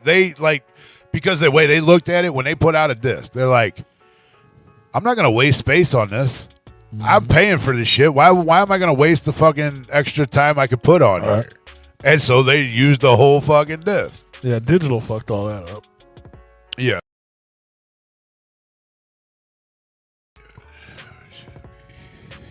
You all right? You having a seizure? Or you having a heart attack? Just mumbling? You talk out loud. I mean, that makes sense. Yeah, bro, 74 fucking minutes. Now these the limit? Now these out. Well, yeah, because they were like 80-minute fucking track or 80-minute fucking CDs. So yeah, but nowadays, you got an 80-minute fucking. I got like 40, 45, 50 minutes on a fucking album. Right. Dude, people don't make music like they used to, or like when was the last half tracks? Yeah, even ICP was like that for a while. Like ICP was like, bro, like we got all this room on a disc, let's fucking use it, and they utilized every fucking second on that goddamn disc, and they don't do it anymore. Even on the shit they want to sell, they only 11 tracks, 10 tracks. ICP might throw out 13 tracks or 14 here and there. But like Twisted was the same way. Like they always had, a shit ton of these tracks, and they were 3.5 or longer fucking tracks. Shit's just crazy these days, only because the fucking, you got all this media shit that you can just go with Spotify. You can just drop a fucking single, don't have to worry about it. You can just do What people love though between ICP and Twisted, I don't care if you're a fan of if you're a fan of one and not the other. Everybody loves the fucking skits. If you don't like the fucking skits and you think they're a waste of time, you're not a fan. Because those skits on a Twisted album or an ICP fucking album, dude, they're fucking hilarious. The thing with the skits though, why you schizo, bro? Is like 2 years later. Well, you're true, right? You're like, fuck. Shut up. Like, I want to listen to whatever song. Yeah. Especially if it's like, they used to be like in the beginning of the track. Well, yeah, but I mean, like, they take, like, they make that a track and like a skit. Like now they do. They didn't used to. It used to be like part of the track. Yeah. Like the Shaggy show, and they'd cut, like the Shaggy show on the fucking Amazing Juggalo Brothers, where they cut out the fucking song to basically, like, take a fucking commercial. Oh, yeah. Like, yeah, I don't mind that, but like. Well, that shit was hilarious to me, and I did put. But then after a while, if you skip it for enough years, and then you hear it, you're like, oh shit, what's this? Right. Yeah, it does definitely sound a little different. It hits a little different after not hearing it for a while. How about that Barbie though? You watched Barbie yet? No, did you? No, I didn't watch it. Yeah, I watched. I don't even watch. You know, it's so funny. You know, Ben Shapiro. Yeah. I don't watch him at all either, but he did a review of Barbie, so I was like, I'm gonna see what the fuck this is about. Oh fuck. He's like, they forced me to watch it. But he went on a rant for like an hour. I didn't listen to the whole thing. But people are freaking out about this movie. People are loving it, bro. People are actually like dressing up but like yeah, Barbie. But then I'm saying when they watch it, they're like, what the fuck? They're not liking it. Well, so it's much. like they're like, this is not. First of all, it's PG-13. Oh. Like the movie is PG-13. Yeah. They're like, why is this not for 8-year-old girls? Well, yeah. It's a PG-13 movie. I mean, that's kind of the question I have. Apparently, it's like the most woke shit ever. There's like a bunch of there's a whole like 3-minute long scene where Ken runs into a bunch of other Kens at the beach, and they talk about beaching each other off. What? What? I'll beat you off. They're like, no one's beaching anybody off. We're gonna all beach off. Like there's gay jokes. It's like apparently it's fucking insane, dude. Well, that just which makes like that like the fact that people are freaking out about how terrible it is makes people want to watch it. Right, like the way you're saying, but now it's like, well, I know it's not something I'm going to enjoy, so I don't even want to waste my time watching. But that makes me want to see it. I wish it would come to streaming quickly. What really happened to Shaggy and the Creep? Well, Violent J put an end to that. I didn't see that comment. It didn't come up on TV. That's pure speculation on our behalf, only because we've just known that Jay didn't like certain people on a tour, on a solo tour, or certain things, and said no, and that got those people got kicked off. I always thought it was the tour a fight Josh and Ouija got into, and it could have been a fight that they got into too. That Josh got fired too. I don't know, but I agree it was the freshest because Keegan. It was fucking hilarious, bro. I watched the little that I've seen of Keegan lately. He literally is a creep, and I don't like it. Yeah, I would never watch either one of them by solo. I try to watch it. No, and it's it's not entertaining. No. Shaggy needs, and I like Manny. He's with me. He's got Manny there, and I like Manny, but they don't mix together. Nope, not like Shaggy. Shaggy and the Creep was perfect. Like Keegan say something fucking ridiculous, and Shaggy would fucking call him out. You know what I mean? There was a fun. And he would play off of it. They were so well. They worked so great together. And solo, neither one of them are anything. Yeah, I don't think so. Like I would never listen to either one of their solos, but I watched when they were together. I was like, "Fuck, I'm gonna watch this shit." I laughed my ass off. Funny, bro. But and then I like the fact that like during the pandemic, you know, Violent J and Shaggy started doing that Patreon shit. Twitch. That shit was dope, man. Why aren't we getting more of that? You know, I mean, we know why. They're not even talking to each other. Well, I mean, will we get more now that the gathering hit and maybe they sit there and talk? Did they even hang out with each other at the gathering, or was it just okay? We're gonna go do our set. You go your way, I go my way, and we're gonna call it a day. I mean, they rehearsed. They had to have, right? They 100% rehearsed. Or maybe Jay had to rehearse, and Shaggy was like, "I got this." Or maybe they rehearsed. Maybe they gave each other a playlist. This is what we're doing. You go to your trailer, do this. They rehearsed. Especially the space shit. They had this shit all planned out. They were looking at each other for cues. I was right there. They had to have, right? No, they rehearsed. So how well do you think their relationship got back? Did it? I don't how know. How much of the relationship actually got healed? I don't know. I know they booked a fucking Shaggy's got a second leg of his tour that runs till fucking Hollow Wicket. So, what up, Kangas?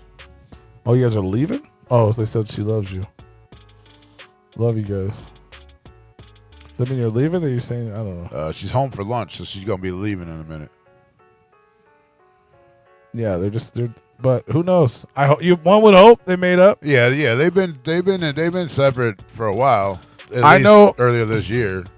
I know things. I know things I'm not supposed to know, and I know things I'm not allowed to talk about. Right. But I know one thing that's not speculation, because a lot of people are like, "Oh, they're going to reveal the 6 at the gathering." Blah blah blah. They, as of day one of the gathering, they don't even know what the 6 is. I'm sure they don't. They don't. Well, they're not working on it. Can we really call it the 6th, or do we call it the 12th? Both. So it's the 12th. It's the 6th of the second deck. Yes. But we understand that there's a first deck. I think it's supposed to be the Wraith. I mean, I know at one point they said it was going to be the Wraith again. It's always going to be the Wraith. Because he always comes back? Because you get heaven or hell. That's why this third deck doesn't go to that. It stops. It stops before we die. So there's only going to be 5 of them, right? 665. Yeah.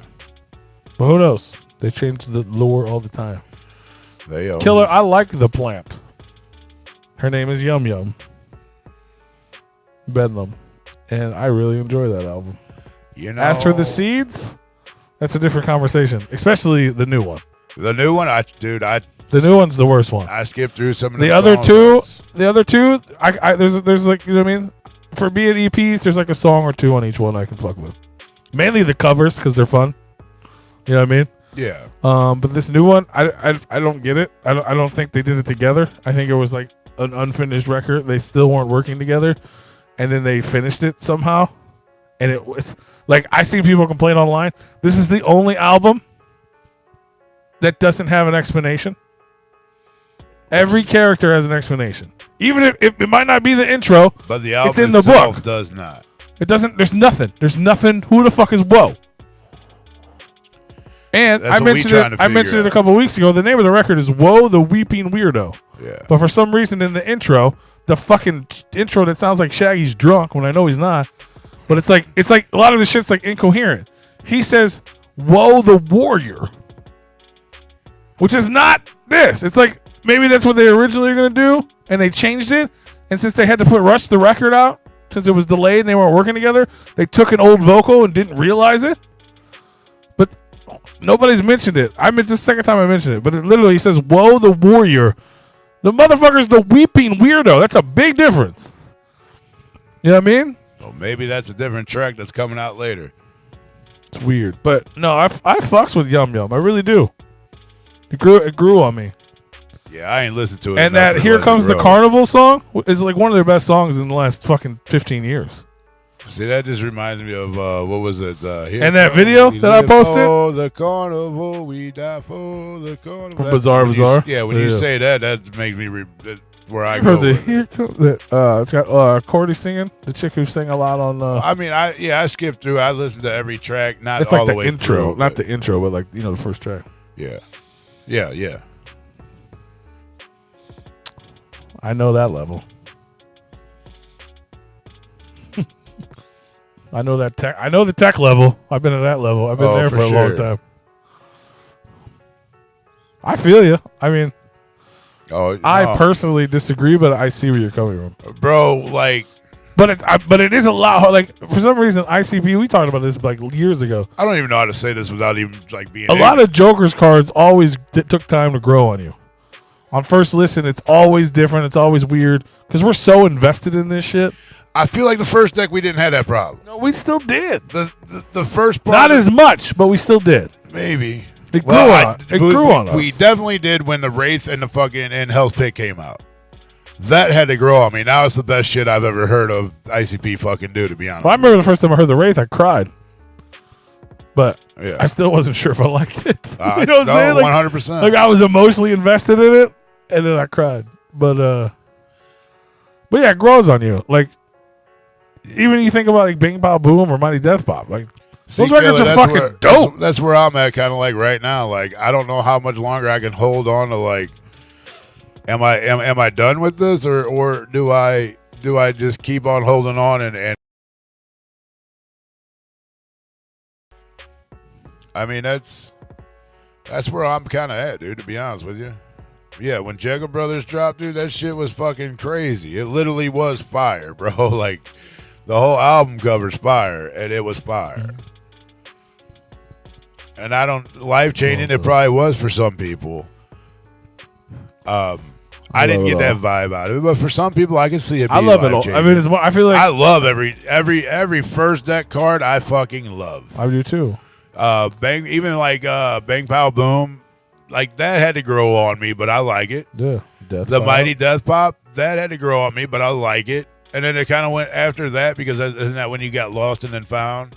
Mm-hmm. Yeah, the missing link. The missing link. Like I tried it. Fearless Fred. It couldn't. Then Fearless Fred came along, which some songs are good, but it doesn't hit like all the other Joker's cards, which I know it's not the original's supposed always going to be the best. Yeah, and I know it's not supposed to hit like all the other ones, and I know that, you know, times are changing, and we've got new fans, or we got, you know, new Juggalos coming in, and we gotta dedicate, you know, we gotta take time out and make songs for them, or the songs that we think they would like. And I totally get that. And I'm not saying that ICP is changing, but they are. Well, 100%. They've changed as people. Yes. I just can't. I don't know. I mean, there's a lot of it that, as much as they try to make me not like it, I can't stop fucking with it, man. I mean, Yum Yum Bedlam is not the first album. If somebody said, "Hey, man, put some ICP on in the car," Yum Yum Bedlam is not the first one thing I'm going to think of to put on in the car. No. It's gonna be it's gonna be the Ringmaster, the fucking Carnival of Carnage, the Riddle Box, or the Malenko. I don't fuck with but I fuck with Yum Yum as a whole. I like the idea. I like the chick. I think it's cool. I have to listen to that album a little bit. I just need to sit and listen to it. No matter how bad my finger wants to skip that song, I just need not to do it and just listen all the way through. They need to quit their drugs and quit their wives, get in the fucking studio, fall back in love with each other, be best friends again, make another Bizarre. They don't have to quit their wives, but they could. Hey, you know, I'm talking about to take a back seat in my job. The toxic relationships they have. One of them is a toxic relationship with drugs. One of them has a toxic relationship with their wife. Maybe it's not toxic for him, but it's toxic to the group. Yes. You see what I'm saying? Like, yeah. Well, yeah, that's what I'm saying. Yeah. But fucking, you know what I mean? Become friends again. Become boys again. Fucking work your shit out. Punch each other in the mouth and don't tell anybody about it. Right. Get in the fucking studio and make another Bizarre. And then once you get, and then, you know what I mean? Or something similar. Maybe you make a fucking like an angry and a whatever. You know what I'm saying? Make like, a fucking. Get your shit out. Make a fucking solo Lotus fucking and album. then settle down. Get your shit out. Get your shit out, and then fucking sit down and figure out what you're gonna do for this second six. Do you think that could be something they could do as a fucking solo fucking Lotus album? I don't think anybody should do that. Or do you think they would have to name it something else? Twisted won't even do that. They won't do that. I don't think anybody. I ain't worried about it. Like this conversation. I don't think anyone should do that. This section of this conversation, like, say Twisted don't even exist. Yeah, I don't think anyone should do that. But I think. But the idea, what if it is the only way to get these two back on? It would just be something. I mean, it would be something else. That's what I've always said. Twisted should do. I'm like, why are they putting out this ESN bullshit? All these groups, right? You got Twisted, Blaze, and ABK. Everybody wants Lotus. You do tour Lotus. Obviously, you're not going to make a new Lotus record, but you can make a new group that has that sound. Why can't you get fucking... Yeah, I guess that's what I'm trying to say. Like, just maybe, like, if these two just decide to, like, make something like a dark album. Yeah, that's what I'm saying. Like a Lotus, but not a Lotus. You know what I'm saying? But you can get that vibe. Bring the vibe. Yeah. You know what I'm saying? That's what I've been saying those guys should do, too. Yeah, they should. I mean, well... Now, none of them can do Lotus, but if they do something with that vibe, they had. Well, Twist has already got that with X, but it's not the same. I mean, if they ever complete Sure. Venomous 5, maybe. Trust me, I don't feel like it's the same. If they completed Venomous 5, maybe. Some people say that Ala Zuliu sounds like They got the beat, like some of their beats and shit has that vibe for sure. Yes. 100%. So if you could take, you know what I mean, just have Zool and Twisted switch producers for a record or something. Right. But yeah, they did that East Side Ninjas record and all that shit, like the Triple Threat record. All these things that should have been dope were disappointing. Right. Because they were, I mean, I get it. Don't get me wrong. I can't knock them for trying something new. They were trying to be different. But it's like, especially ESN, bro. The fucking logo was like ESPN. Who are you catering to? Right. Juggalos? Who the fuck are the ESPN Juggalos, bro? You're the only one? Or it might be. You know what I mean? But I'm saying, like, it didn't make sense. No, and like... Why would you not take... You got the 4 of those guys. Why would you not make a dark record? Like Killer said, Axe is technically the new gen Lotus. Yeah, but they're not. They're not a super... I mean, the vibe, but they're not... To the new listeners... To today, Junior. To the new listeners, I can see that, you know, I believe in that. Some occult shit. Yeah, I mean, it's the vibe, but it's not the same. Like, that shit can never be recreated. That's the problem. There's nothing I can think of that matters that much. Lotus was almost as big, if not bigger than the 6th Joker cards. Lotus was a part of it. Lotus got inserted into that world. The Joker cards was the biggest shit ever. And then Lotus the became lure the and the becoming, well, and it became like a thing that was talked about. A thing that was talked about. And it, you know what I mean? Yeah. And then it was like, oh, here's a Lotus track. Holy shit. And they made a big thing about it. And then they were like, all right, before the 6th, one more fucking, you know Lotus what I mean? Like, that was the Lotus first kick, one. yeah. The first one dropped.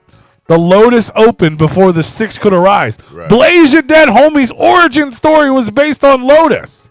I mean, You know what I mean? Like, it became one of the biggest fucking things, and it was your 3 favorite groups combining together to make this record that sounded like nothing else.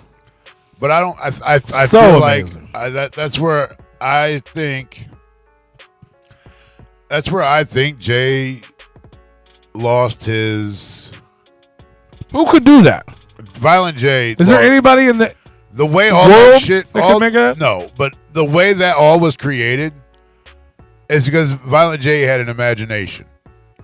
And I feel like we lost that because we don't have those stories anymore. He has, like, I know as much people as fuck. I know as much hate people give Twisted for it, but Twisted continue to do riders. Like, I understand, okay, ICP, whatever, they can't do. You guys want to sit here and say they can't do riders, but if you look at riders as a group, like, all right, idea. All right, homie, you're gonna take whoever's idea it is, but you know, But in all reality, it was just a mixtape. but both sides here can take it and run with it. Like, Absolutely. that's what I'm saying. Like, no matter how much you hate, sorry, but hey, man, we on vacation. You know, you hold the fort down. So Twisted, I mean, I understand it ain't really a vacation, but Twisted's over here doing fucking riders still and introducing new people. For sure. Why the fuck didn't Jay be like, all right, you motherfuckers want to do that? I'm going to do that. Hey, Ouija. They came up with the fucking Looney Goons. They I announced it. understand that. Didn't happen. But why didn't Jay They were be supposed like, to do Lil Riders. They recorded it. Ouija and Light made a Riders record. It's recorded. Yeah, and my names for them got stolen by other people, but it's okay. And they never put it out. But why? But why not? It's at whatever psychopathic fucking hard drive now. I understand that you are very upset. They got ABK records on the shelf because they didn't want to put them out because they were produced by Wicked. I understand. They fucked up everything because of fucking grudges and baby bullshit. Right. That's what I'm saying, though. Why hasn't Violent J been like, bro, like, all right, let them do that shit. Let's introduce our own little riders over here and let's fucking do it. But never did. I just told you, baby bullshit. Instead, it wanted to stop doing what people loved him to do and things that he loved to do. Just stop that and let's go spark up a fucking bowl and forget the world exists because we're too pissed off at these other two people over here. A bowl of pills. Like, come on, man. Like, where are we at here? And I'm not saying that that's what happened, but Violent J is dwelling over the bullshit way too hard, I feel. Yeah. And I'm not saying that he's wrong for it. I'm not saying that he's right for it. But like keep that shit aside and continue to do what you enjoy doing and keep people happy. Get over it. I mean, 100% should get over it, but get back to work. I understand that some things happen where you can't get over, but their bullshit, I feel like you can get over. Now, the shit maybe Young Wicked pulled, maybe you can't get over that. Maybe you can't. Still doesn't matter. But you can look past it. Doesn't matter in the ways they make it matter. I don't think so. You can not fuck with somebody and still fucking use the fucking beats that they produced that were I feel like probably you could too. Not even properly paid for, but let's just pretend they were.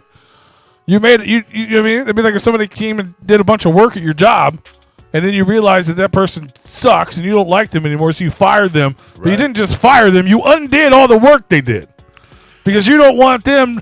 You don't want people in the world to have their hands on something that guy made. I mean, I ain't got to tell people they did it, but see, that's the difference between my job in the music industry. That name is tied on to that, so people ain't gonna buy it. It doesn't matter. I understand, but if you're a fucking ICP hardcore fucking Juggalo, you're not gonna buy a fucking album that Young Wicked produced.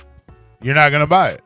It's not gonna happen. Probably a fucking teenager. No matter how much you like that artist that produced the beats for that, you're not gonna buy it.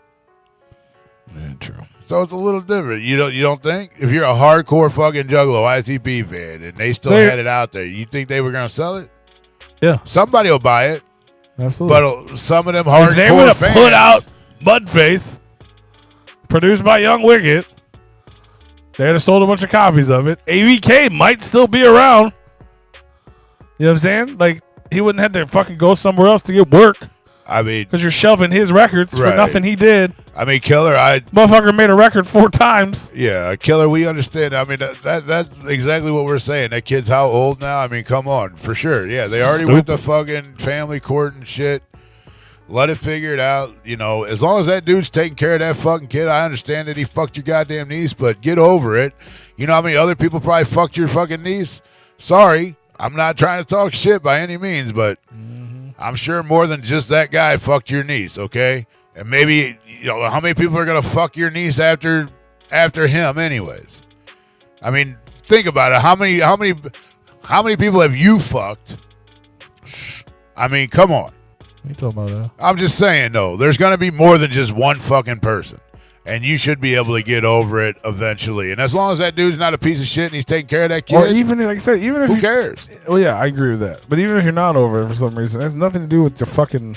Your music? It should not have... Your music and other people's fucking work. It shouldn't. You should... And you know what? You already paid all the money to have those copies already out there anyways. Instead of pulling it off the shelf, just leave it out there for people to fucking buy. We're over here struggling to buy a computer so we can do our show. You're over here giving away 100 hours of studio time. Right. That you already paid for. Right. Like you're just pissing money away. Because you're what? You're sad? Because you're sad in your feelings? I mean... Huh? Like, what the fuck? And I'm not saying... I mean, being your feelings, that's fine. I get it. You know, you're upset. Like, even worse, like the Little Riders. You're not going to put it out because of Light? I mean... That you're banking on that. Because you're mad at Light? Because why? Because Light had a kid? Because Light wanted to go do his own thing on his own? Not fucking be a yes man? Violent J never took time out to be a family man and be there for little JJ when he was born, though. Come on. He still did it with having a kid, and he expects everybody else to do the same. Like, you ain't got time to have a life, bro. But you should be able to do your life and this music all at the same, just like he did. Did he not? Did you ever hear Violent J ever taking time off? No, but I don't know if I'd say it was a... Now, does that make him a shitty father for not taking time off? People are gonna speculate as much as they want over somebody's bullshit that don't even matter. He was around. He was always around. They that made kid. His little video and shit. Right. I'm a bad man. Right. So maybe he feels that Light should have been able to do the same thing. Well, you know what I mean? Yeah, but there's still no reason. Even if it's true or it's not a reason to hate a man or take it to pull projects down. But even if you do, even if everything you're saying is true, you have a finished record in your studio right there. No reason to not put it out. Like why? Even if you're right,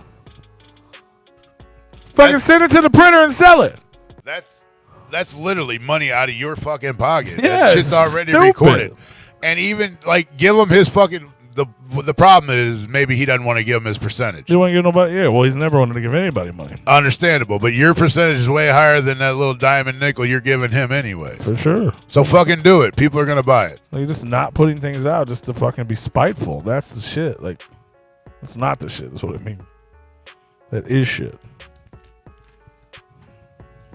But also, at the same time as being a businessman,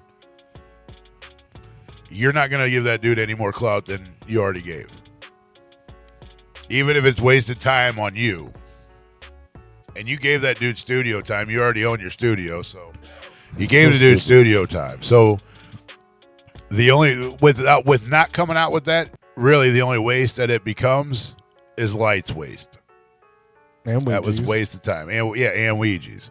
But it sucks for us. It sucks as us as fans. But maybe Ouija said, fuck that. And I don't it give a sucks for shit. them for money. It sure does. They want to make money. They want to sell $200 concert tickets and fucking Violent J just made all $117 fucking singles. Everything that little light Ouija album did, he already made up in those sales tickets. I'm just saying, man. It's dumb. I get to know. I mean, there's a point where you got to be a business. If you're in the music industry, which I don't know shit about the fucking music industry, but I'm pretty sure I do know this. If you are any type of businessman and you want to make money, you're going to continue to work or put out projects to make yourself money. No matter who's involved with it, if it's your shit you want to make money, you're going to put it out. I've never heard a businessman turn down fucking free money. All right. Never in my life have I ever heard of a businessman turning down free money. Just because you got to give a nickel and a dime over here, but you're making fucking hundreds over here, no businessman has ever turned that down. Yep. Like I said, I don't know shit about fucking the music industry, but a businessman has never turned down a fucking free, never turned down a free fucking penny. Never in my life. That businessman has maybe turned away many of dollars. What's that? Quit playing that Magic Juggalo shit, and y'all would be the atom bomb. Oh, yeah. Messages from the Duke. But I mean, never in my life I heard of a businessman turning down a loan, like he's gonna have to fork out fucking money. But I've never heard of a fucking businessman ever turning down a free dollar. Like, here you go, you ain't got nothing to do, just put it on a shelf and just let it sit, and if it makes money, you collect. Right. Never in my life. It don't make no sense. I mean, no matter how tight the fucking grudge is, I don't care how bad you hated fucking Walmart. If Walmart said, hey, I'm going to put your record on the shelf, and all you have to do is give us $2 for every copy fucking sold, and we're going to sell it for $20. Right. No businessman, I don't care how much you hate Walmart or how Walmart pissed Apparently you one off. businessman does. There is no way that you're going to be like, well, how much is it going to cost me to put it on the shelf? It costs you $0 for us to put it on the shelf, but we're going to put your product as long as you give me $2. It's only going to cost you $2 per copy you sell, and we're going to put the price at $20. Nobody's ever turned that shit down. I don't care how big of a beef you have with fucking Walmart, for crying out loud. Right. So I don't care how much beef you have with one man. Put the fucking product out. Spend your fucking nickels and dime over here so you can collect fucking hundreds. I agree. What the fuck you doing, man? Put the fucking knife down. All right. But let's see here. I mean, and hopefully the dude's changing for the fucking better, and hopefully one day there'll be that sorry guys, I really fucked up. You know, I was in a time of my life where I didn't know any better.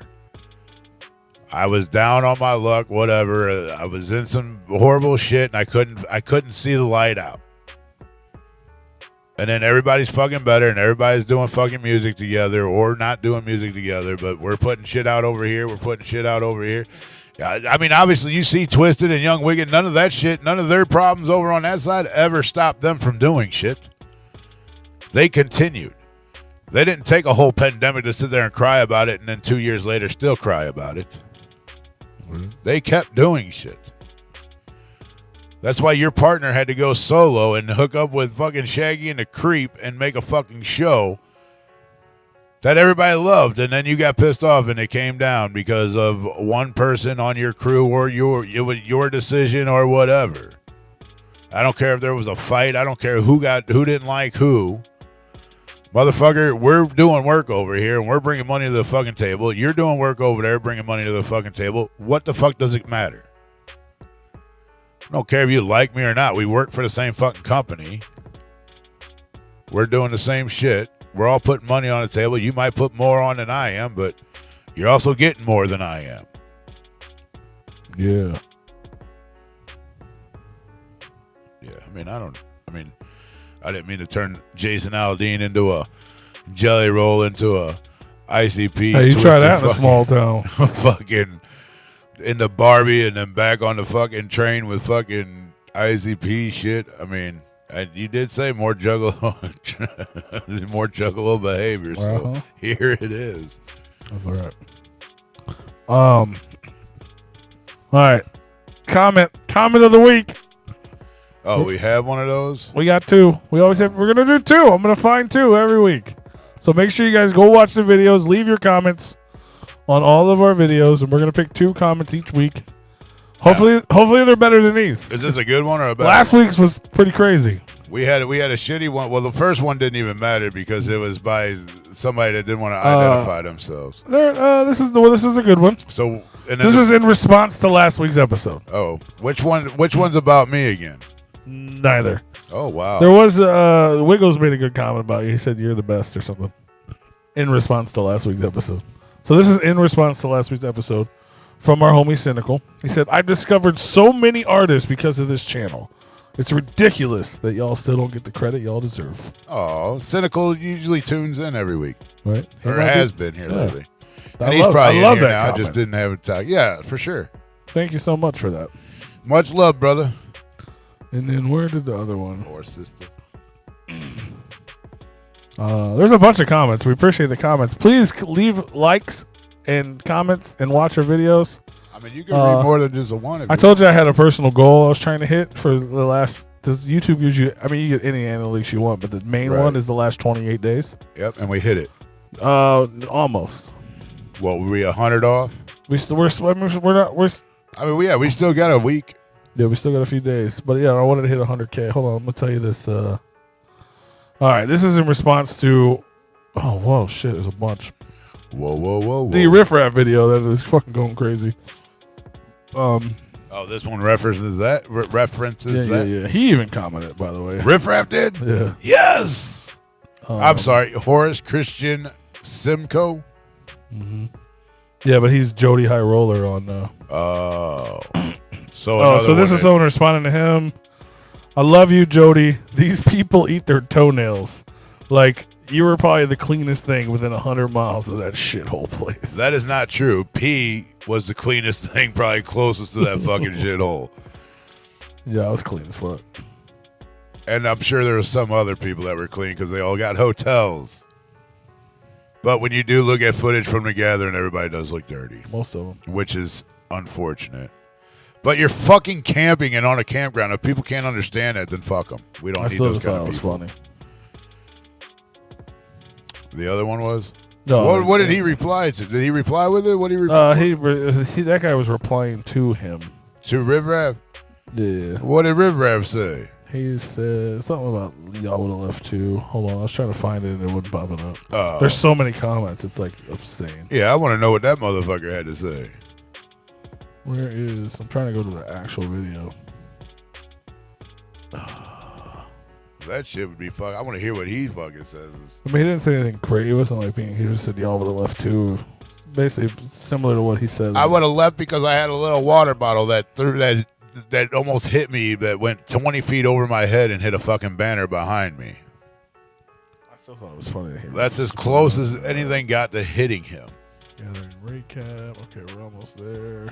And by the way, for you guys that are viewing this or listening tonight or listening in the future, we have 2 videos of him more than 2 on this. We have more than 2, but this one alone is at 19K. Yeah, but I know 2 of them. The first, like, there's 2 of them. So when you see the first one, keep going, or you'll see another one. That other one actually shows him when he comes out on the stage, and he's actually fucking scared from the first foot stepped on that stage by him.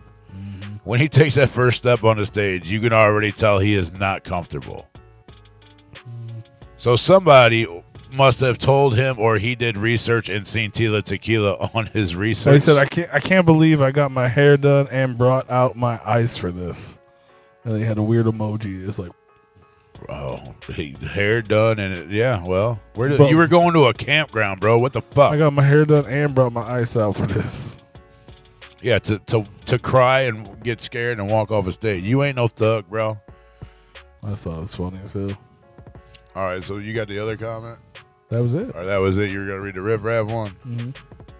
But yeah, no. My personal goal was to try to hit 20 or 100K. Yes. In 28 days, we were at 93K right now. Well, we're gonna be probably a little short. Fuck, we better not be.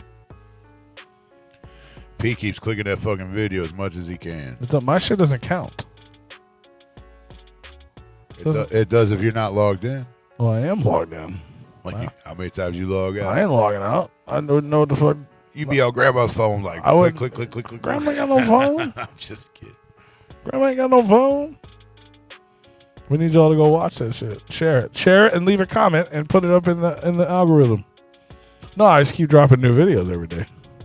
Right. Through 2 to 3, 3 to 4. You know what I'm saying? 3 or 4 videos a day.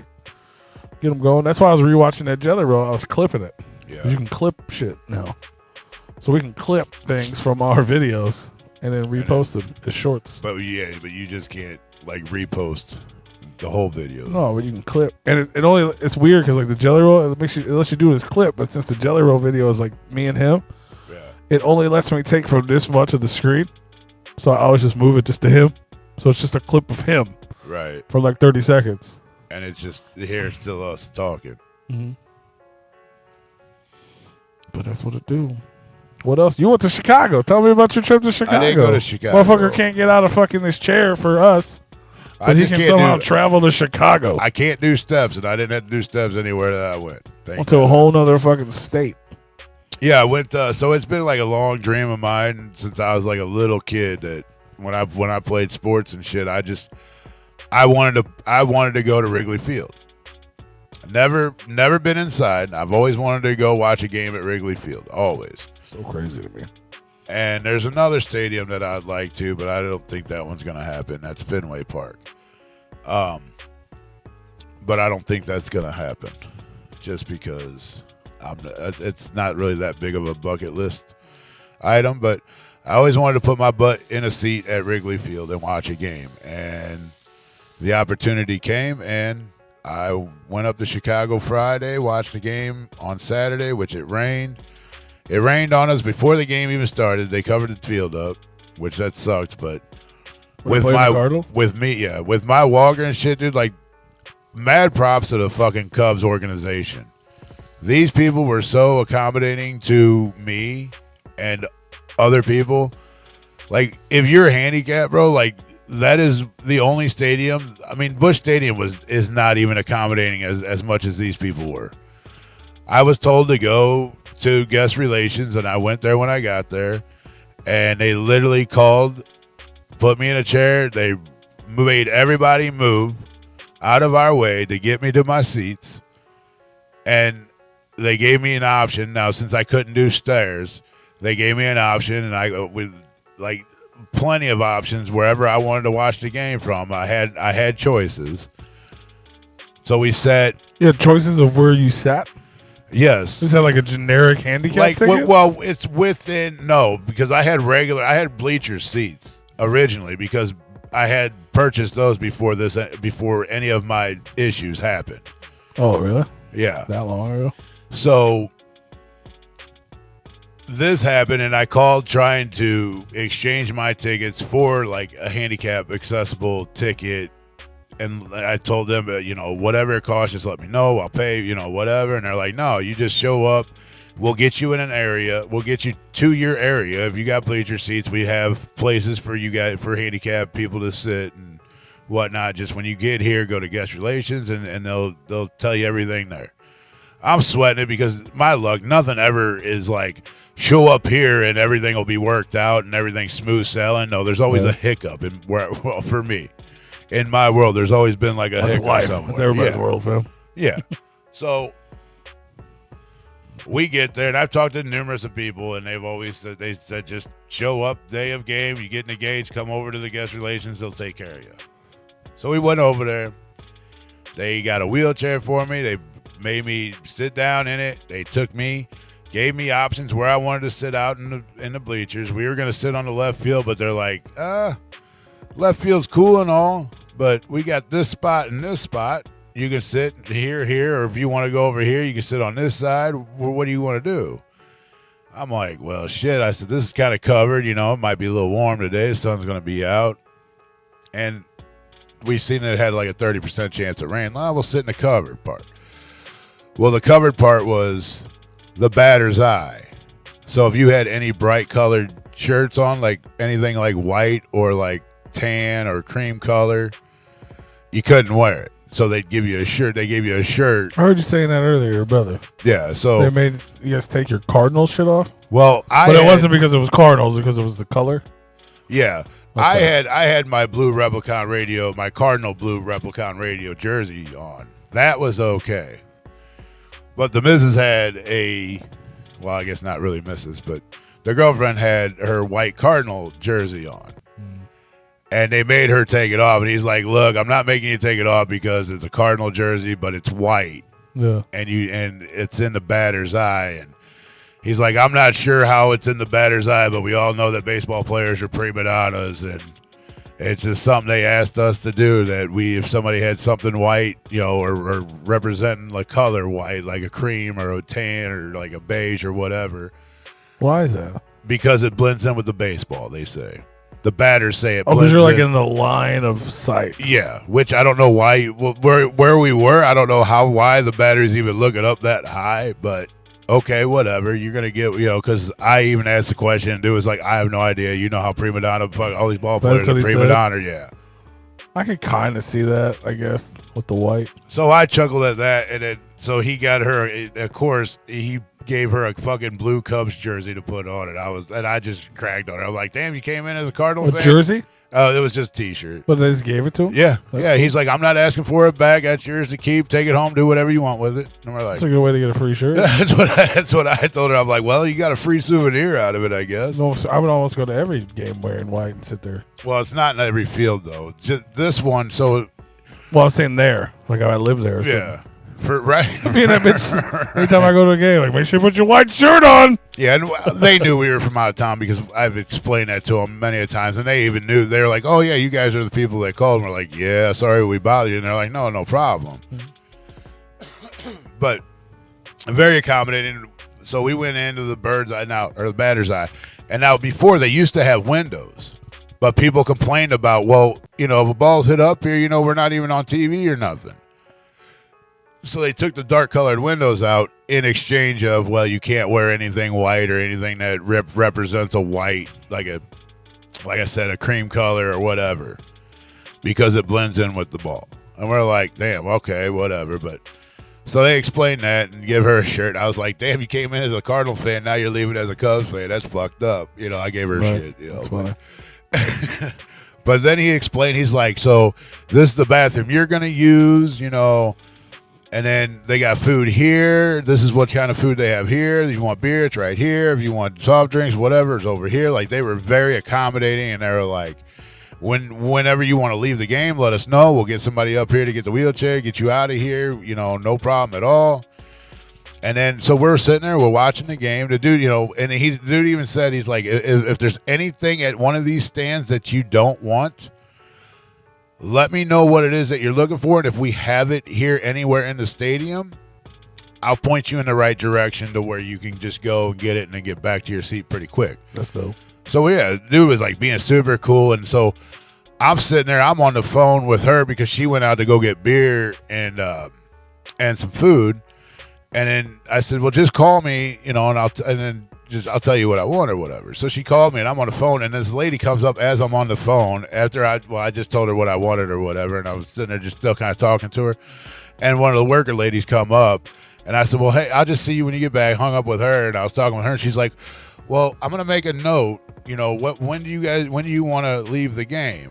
Do you guys want to leave it like the top of the ninth, or do you want to wait till the end of the game, or, the middle of the ninth? If there's a middle, if there's not a middle, then, we'll come get you after the game. And we're like, just at the ninth inning, whatever's more convenient for you guys, and they're like, no, it's whatever you guys want. If you don't mind sitting here after the game until somebody can come up here, because we do have quite a few people, whatever, it's whatever you guys want to do. So we were like, yeah, top of the ninth, just come get us. And then, that way we can get an Uber or whatever and get back to the hotel or whatever.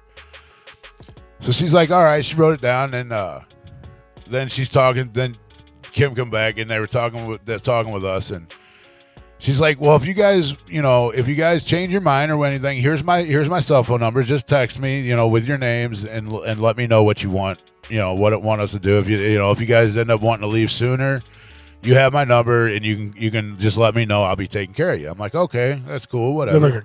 Jesus Christ. Yeah, dude, it was fucking like. And you bought bleacher seats, like yeah. Shitty seats, right? Well, they were $100, but yeah. I didn't ask you how expensive they were. I said they're like shitty seats, right? Well, not really. I mean, you're not buying like the good, just like the fancy seats. Yeah. We're not like an all inclusive. But all of a sudden, you got a concierge and shit. Yeah, like, in St. Louis here, the bleachers are the shitty seats, but. They're like $20. But they are the party seats, and they are definitely the party seats in fucking Chicago. These fans were fucking going crazy, dude. They've been drinking. They drink a lot. We had beer snakes going on left field and right field. I don't know what that is. So they empty beer cups, stack them, and then see how far you can stack them back. So like. People behind you keep adding. Yeah, the XFL started that. I forget what stadium it was in the FXL, but they started that. And they had a big ass fucking snake from like the bottom, and it went all the way up to the fucking top, fucking thing or whatever. But they took that away from them. So Chicago, so left field started it, and then as they got like this huge fucking beer cup snake going, they started chanting that. I mean, dude, I thought I was at the Gather for a minute. Like at the seminar. I thought I was at the seminar tent, bro. They're throwing trash? No, these motherfuckers were like, right field sucks. Right field sucks. You know how like they say fuck the front, fuck the back?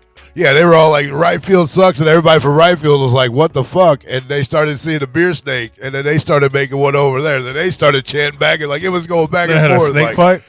Nah, they were just chanting back and forth, and it really started to get crazy. Like the second part of the rain, like as the game was going on, they didn't cover the field or stop the game at this point. Was like they were just like shirts off, just dancing in the fucking rain, just having a good fucking time, bro. I mean, it was a lot of fun. It was definitely a great experience. Go White Sox. Oh, I love the White Sox. I'm not a big Cubs fan, but dude, White Sox all fucking day long. And we did drive past the White Sox stadium, which looks beautiful outside. But everybody was accommodating. Everything was great. Well, then the heavy rain started to hit. After it went away, then they covered the field up a second time. And dude was like, I said, I'm going to go to the bathroom. We'll be back. And he's like, nah, you probably ain't going to be back. I'm pretty sure this is going to get called. This is going to be around for a while. Damn. So I grabbed my little walker, and I'm trying to walk to the fucking bathroom. And, bro, these people, I almost got into a fight.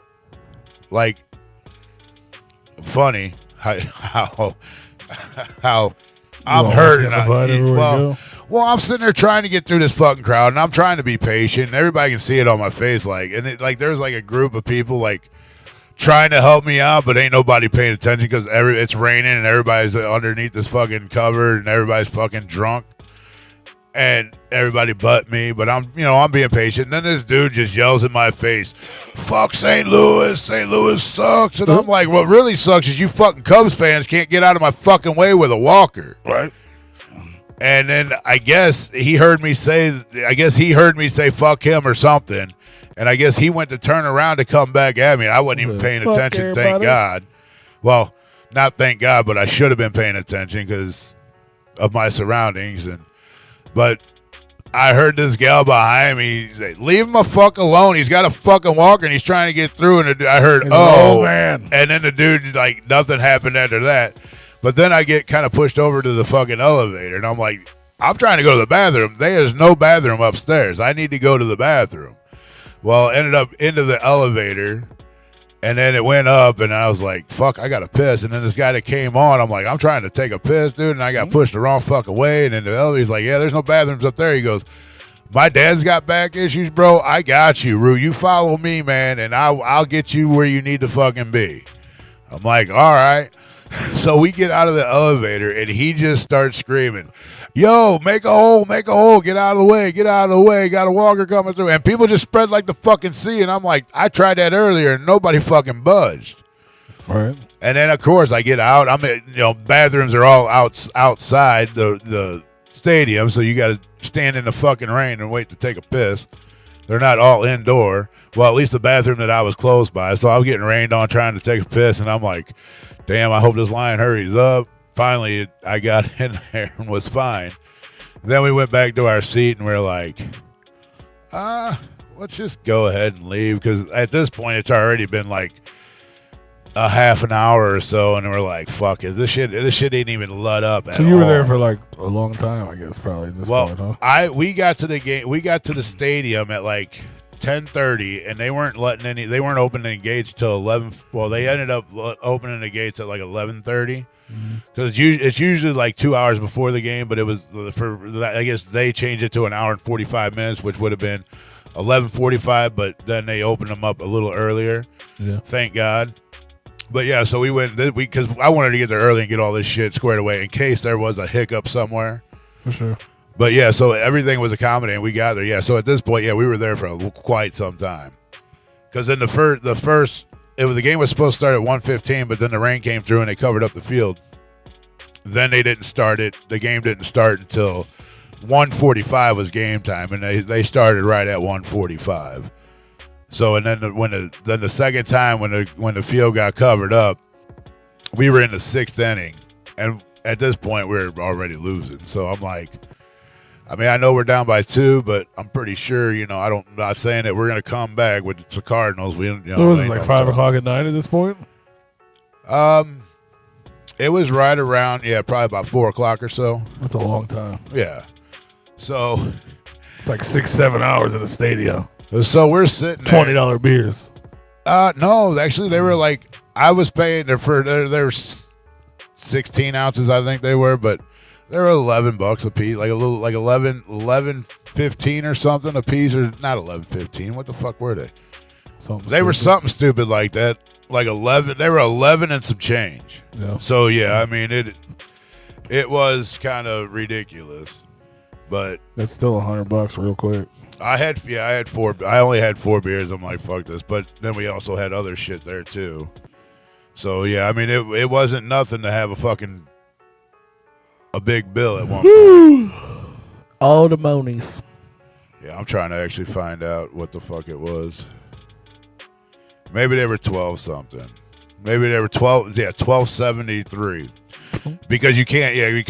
So 12.73. Yeah, still expensive ass fucking beer, but yeah. I know the ones here at our stadium cost way more. Yeah, you 2 at a time. You're spending $30 for the tip. Yeah, but it was definitely 7 hours, even if you drink 2 an hour. Right, and it was definitely worth it. Anytime I go to a game, I get a brat and a hot dog, or one or the other. Usually, I at least try to get like one when I first get there, and then I'll get one like later on. So I at least have a brat and a hot dog normally. So I did that. But then, the 6th inning, that's when the rain started coming down. So we were like, we got back after using the bathroom. At this point, it's been like a half hour went by, and dude was like, "You guys, so we got actually passed off to this other kid because this other gal started getting like too many people that she could handle. Yeah. So they had this other kid come over, and he's like, I'm so-and-so, whatever you guys need, let me know, and I'll take care of you. I'm like, all right. And he stayed with us in our area the whole time, which I thought was kind of cool. But so at this point, we got back to our seat, and we're like, what do you want to do? And I'm like, I said, if it comes, how long is the rain going to last? And it lasted over an hour. After we left, it was like an hour had passed before the game started back up. So I'd say we told the kid, we were like, hey man, just take us down to the gate. We're done. We're going to go back to the hotel. And, if we make it back and the game starts up, we'll finish watching it at the hotel or whatever. Right. So then trying to get an Uber out of this motherfucker. So the dude got me. They had like 3 people follow us and make way for us to get through. And like people that weren't getting through, this dude was literally like pushing out of the fucking way. Like, hey man, we need you to get the fuck out of the way. And I'm just sitting there like, I'm waiting for like something to get thrown at me, man. I'm like, people are going to be pissed. This dude's just being an asshole. Like, but I mean, he was trying to warn people ahead of time, and he was literally yelling at the top of his lungs, make way, make a hole, get out of the way. And people weren't listening. The dude pushing me like ran into, he made my shoe run into the back of somebody's heel, and I thought I was going to trip him, but luckily they caught their fucking footing. But he's like, fuck. I said, hey man, I apologize. And the dude that was pushing me, he's like, don't apologize, man. He had plenty of warning to get out of the way. That's their fault. And I'm like, fuck it, all right. So all the way down to our seats, man, or from our seats back to the parking lot. They took me right out the gate and said, here you go. Got out, grabbed my walker, tried to get a hold of an Uber, and then apparently Uber was not picking up. They shut the street down where we were at, and I was like, motherfucker. So, yeah, I did a lot of walking that day. It just killed me. I mean, I wouldn't say a lot of walking. There was a lot of breaks in between, but it was like a block and a half, 2 blocks to get this Uber. And that dude was nice, too, man. He took us back. Like, we came up Lake Michigan side and seen all the fucking marinas and shit and all the boats out there, the beach and all that. People are fucking, like... Navy Pier? No, we didn't see... I didn't go that far to see the Navy Pier. The Navy Pier actually runs in the middle of the city. Yeah. But we were on the outskirts on our way there. Before, for real? Yeah, I've been outside of Wrigley Field, drove around it, and then you and I went to the Navy Pier after we went down to the 7-Eleven that had the steps you walk up in. Oh yeah, from the train station for Adam's wedding. Okay. And we stayed at Barbie. Like, Barbie had to work. I was like, okay. Like, I've been to Chicago so many times. It's right. Like, how the fuck have you not been there? But that's when we rode the train, when we found out you could drink on the train. Yeah. So we grabbed a drink and then rode up and then found the liquor store. And giggled for like an hour. Like the whole trip. Yeah, and then we had the little Cubs fans, the little 3 girls that were sitting. Oh, yeah, I remember. Now I remember. Yeah. So he took us on the way up, which was pretty cool because he took us by Lake Michigan and shit. So we got to see all that, which I didn't know existed until Michael we went up house? there. No. I'm kicking myself in the ass for one thing I didn't do while I was there, and I'm not sure how far away I actually was from doing so. With the Illuminati's pizza? No, I wanted to go by the Chicago Bulls Stadium because I'm a huge Chicago Bulls fan, and I did not fucking do it. And I didn't even think about it. Dude, the way these motherfuckers drive up there, they're fucking crazy. Like, that's true. Like, you get into Illinois from here, people drive fucking stupid in Illinois. Now, if you're from Illinois, you know what I'm talking about. And it's normal to you guys, because when you guys cross the bridge and come into St. Louis, you guys think we drive fucking stupid. Which we do. But it gets worse. Crazy, as you get more into shit, like, you're on the outskirts of Chicago, but the more you get into the fucking city, like, dude, it is crazy. Like, people they don't give a shit. If there's so much, it's so congested. Well, yeah. If there's a spot for their car big enough for their car to get in, they're in that spot. You better hit your fucking brakes. But yeah, so we went up the Lake Michigan side on our way there, then we to Addison, and we went down Addison Street to get to the stadium, which was a side of Chicago I've never seen before in my life. And I've been to Chicago a few times. I've just never been in the Busch State or Wrigley Field. You didn't go to the Green Glade projects? We didn't do a whole lot while we were up there. Candyman. We were like 7 miles from the stadium. So we really did 4 miles. I think it was 4 miles from the stadium. 7 or 4 miles from the stadium. I don't remember. But we didn't really do a whole lot because I didn't want to do a bunch of shit Friday before the game because I didn't know how much walking I was going to have to do at the game or how bad I'd been hurting Saturday for the game. So we just kind of, stayed around the hotel area. We went around the block, and then we were going to go eat at this one little, I guess, Irish pub or whatever. But there was a ton of people in there, so we were like, fuck, let's try somewhere else. Exactly what you're talking about. We stayed in the Best Western down there. Okay. Yeah, that Irish place is right by the convention center. I forgot what the name of it was. Lundo or something. I would remember the name of it. And what's his name? Got a restaurant like a block away. Bill Murray's restaurant. A block away from there. Probably. I didn't really look too much. I almost went there and it was packed. We went up there for that tour convention I went to with Marissa. Yeah. The Violent J was supposed to be there, but canceled. Yeah, I'll think of it here in a minute.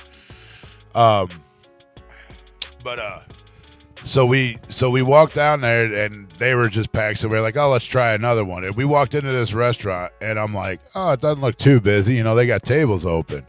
Lady goes, you got a reservation? I was like, huh?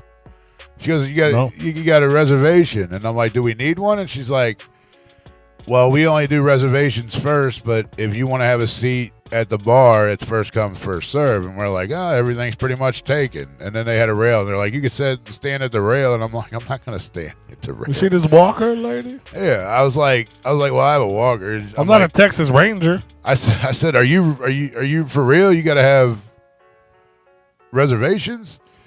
She's like, yeah. I said, can I make reservations at one of those empty tables? I said, I'm sorry, man, but in St. Louis, reservations went out the window a long fucking time ago, like during the pandemic. Like, you don't even make, like, before the pandemic. Right. Like, you don't even need a reservation anywhere.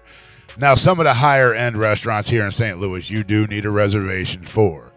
And I guess maybe this was one of those places, but it did not look like one of those places. Everybody in there was dressed the same as me. They had T-shirts, shorts on, collared, polos on. I mean, it didn't look like anything. The restaurant that was attached to the hotel that convention was in, we tried to eat there, and they said they had their reservations. Oh, no shit? Yeah. And I was like, why? Right. Like, it just looked like a bar. Yeah. Like, they had a table. And I think they do that maybe to keep the trashier people out. I don't know what that really means, but I said it anyways. Weird. Yeah, I don't know. I guess the lower income people out, maybe. I mean, I fall in that category as one of those trashy people because I don't have a fucking. I don't have a $130,000 fucking income. But you don't even have a job. I have a job. It's on pause right now. But you ain't even got no job, man. So then we were like, fuck this, So we left out of there, and then we were walking, and we noticed this pizza place that's right next to the fucking hotel, and I'm like, fuck, let's go there. Walk in, there's like 3 tables, and the place is like kind of empty, and I'm like, this might be a bad sign. It's 3 tables. It's a big place. It wasn't a huge place, but I don't remember the fucking name of it. And it was it was one of the menu. It was one of the places that our hotel served because it was attached to the hotel.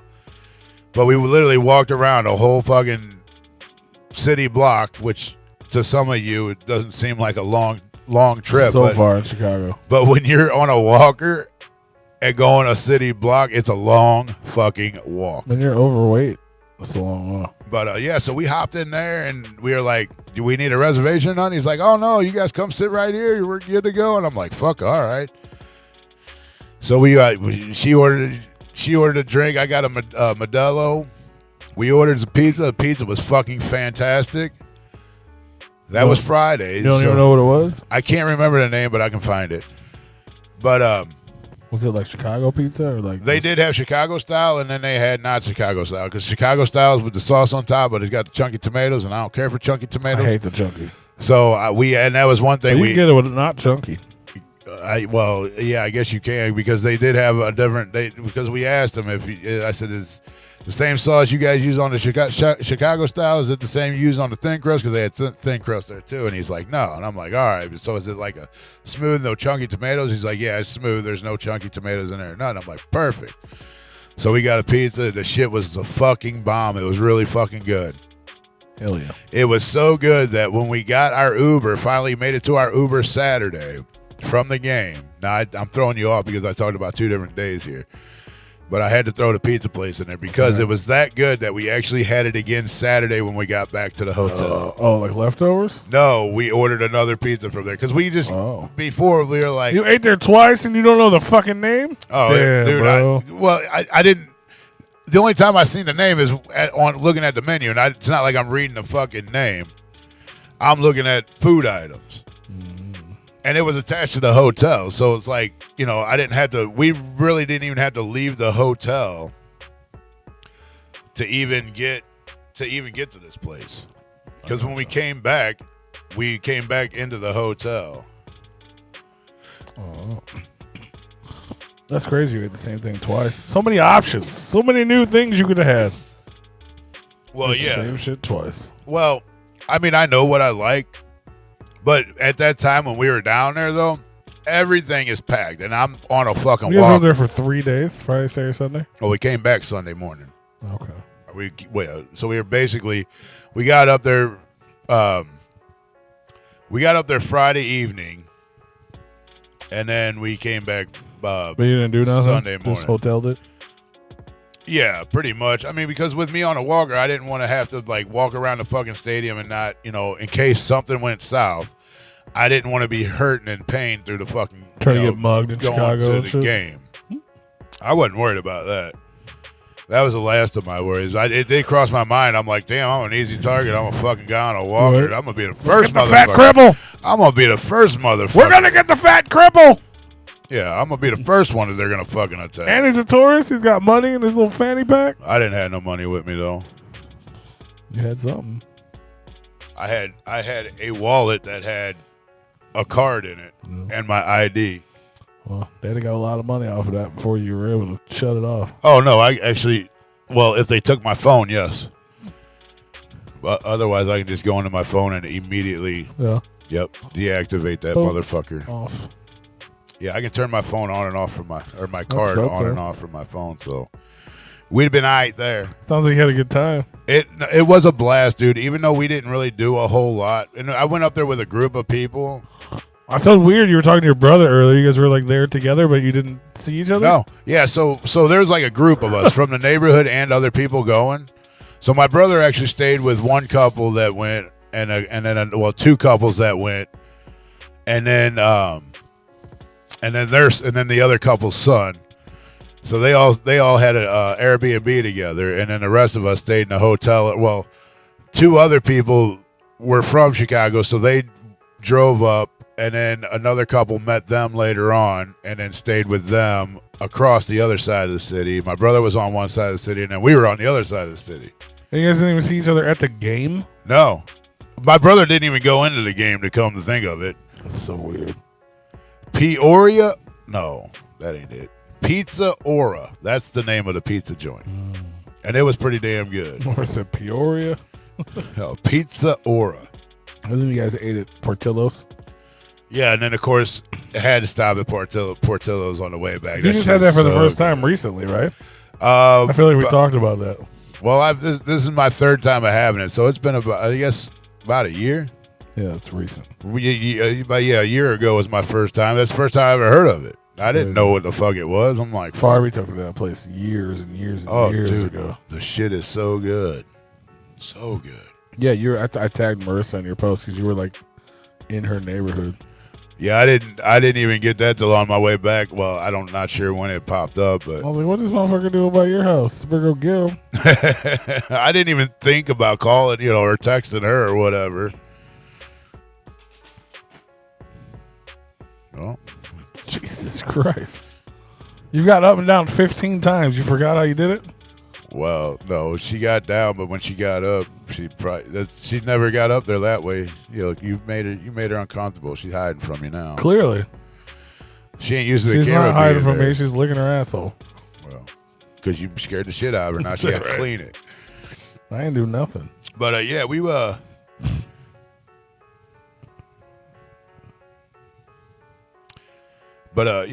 so we went up there. He got what is CWB, Chicago White Baseball? Oh, somebody said that earlier, and I didn't know what it was. CW, what is CWB? I don't know. The first thing that came to my mind was "Color Me Bad," but that W is upside down. All right. I don't know. I mean, Crazy White Boy? Yeah, Crazy White Boy. I'm a crazy white boy. Wasn't that a song? Yeah. I'm a crazy white boy or crazy white boy somewhere in there. Yeah, crazy white boy. That's what it means. I don't know. So our friends, actually, we got Adam, our friend from Chicago. Every time P and I would go up there and see him, or anytime we go up and see them, he always calls us the fucking screwies from St. Louis. Screwies? Are you scratching your own eye, bro? You're gonna poke your eye out. But yeah, we didn't. Like I said, we didn't do much Friday night when we got up there. I got up there. There really wasn't a whole lot to do. My brother and a couple other people, they went out. Well, when your eye itches, don't you scratch it? Not with my claw. That's the only thing she got. No, she's just eating her butt again.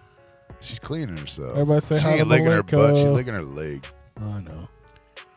Malenko. I can't see her with the image in the way. Malenko. What? She ain't looking at you. She's just staring right at me. She's like, fuck you, motherfucker. Let me bathe. She's taking care of herself. Cleaning herself up. But, yeah, we didn't do much. We didn't do much when we were up there. We got up there and I know how that waking up at 4 o'clock goes. Well, I forgot how it feels, though, here. I haven't done it in a while. Haystack. Well, hold on. What was the answer?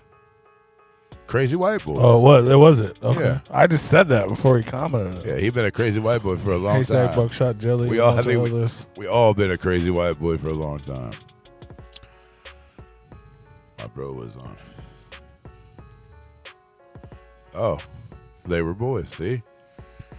But yeah, so yeah, Friday we didn't do much because I didn't know how much I could literally do. Yeah. Or how much I could like walk. And then I was, of course my brother's like, hey man, we're here if you guys want to come here, but that was an Uber right away, and it's like, well, how busy are they? Am I even going to be able to get in with a walker? Are they packed? Because downtown Chicago gets fucking busy, and it gets busy quick. For sure. So I'm like, I don't even want to fuck with this. I don't even want to fuck with the walker. I want to make sure that I'm okay for the game. But then I woke up Saturday to go to the fucking game to get ready.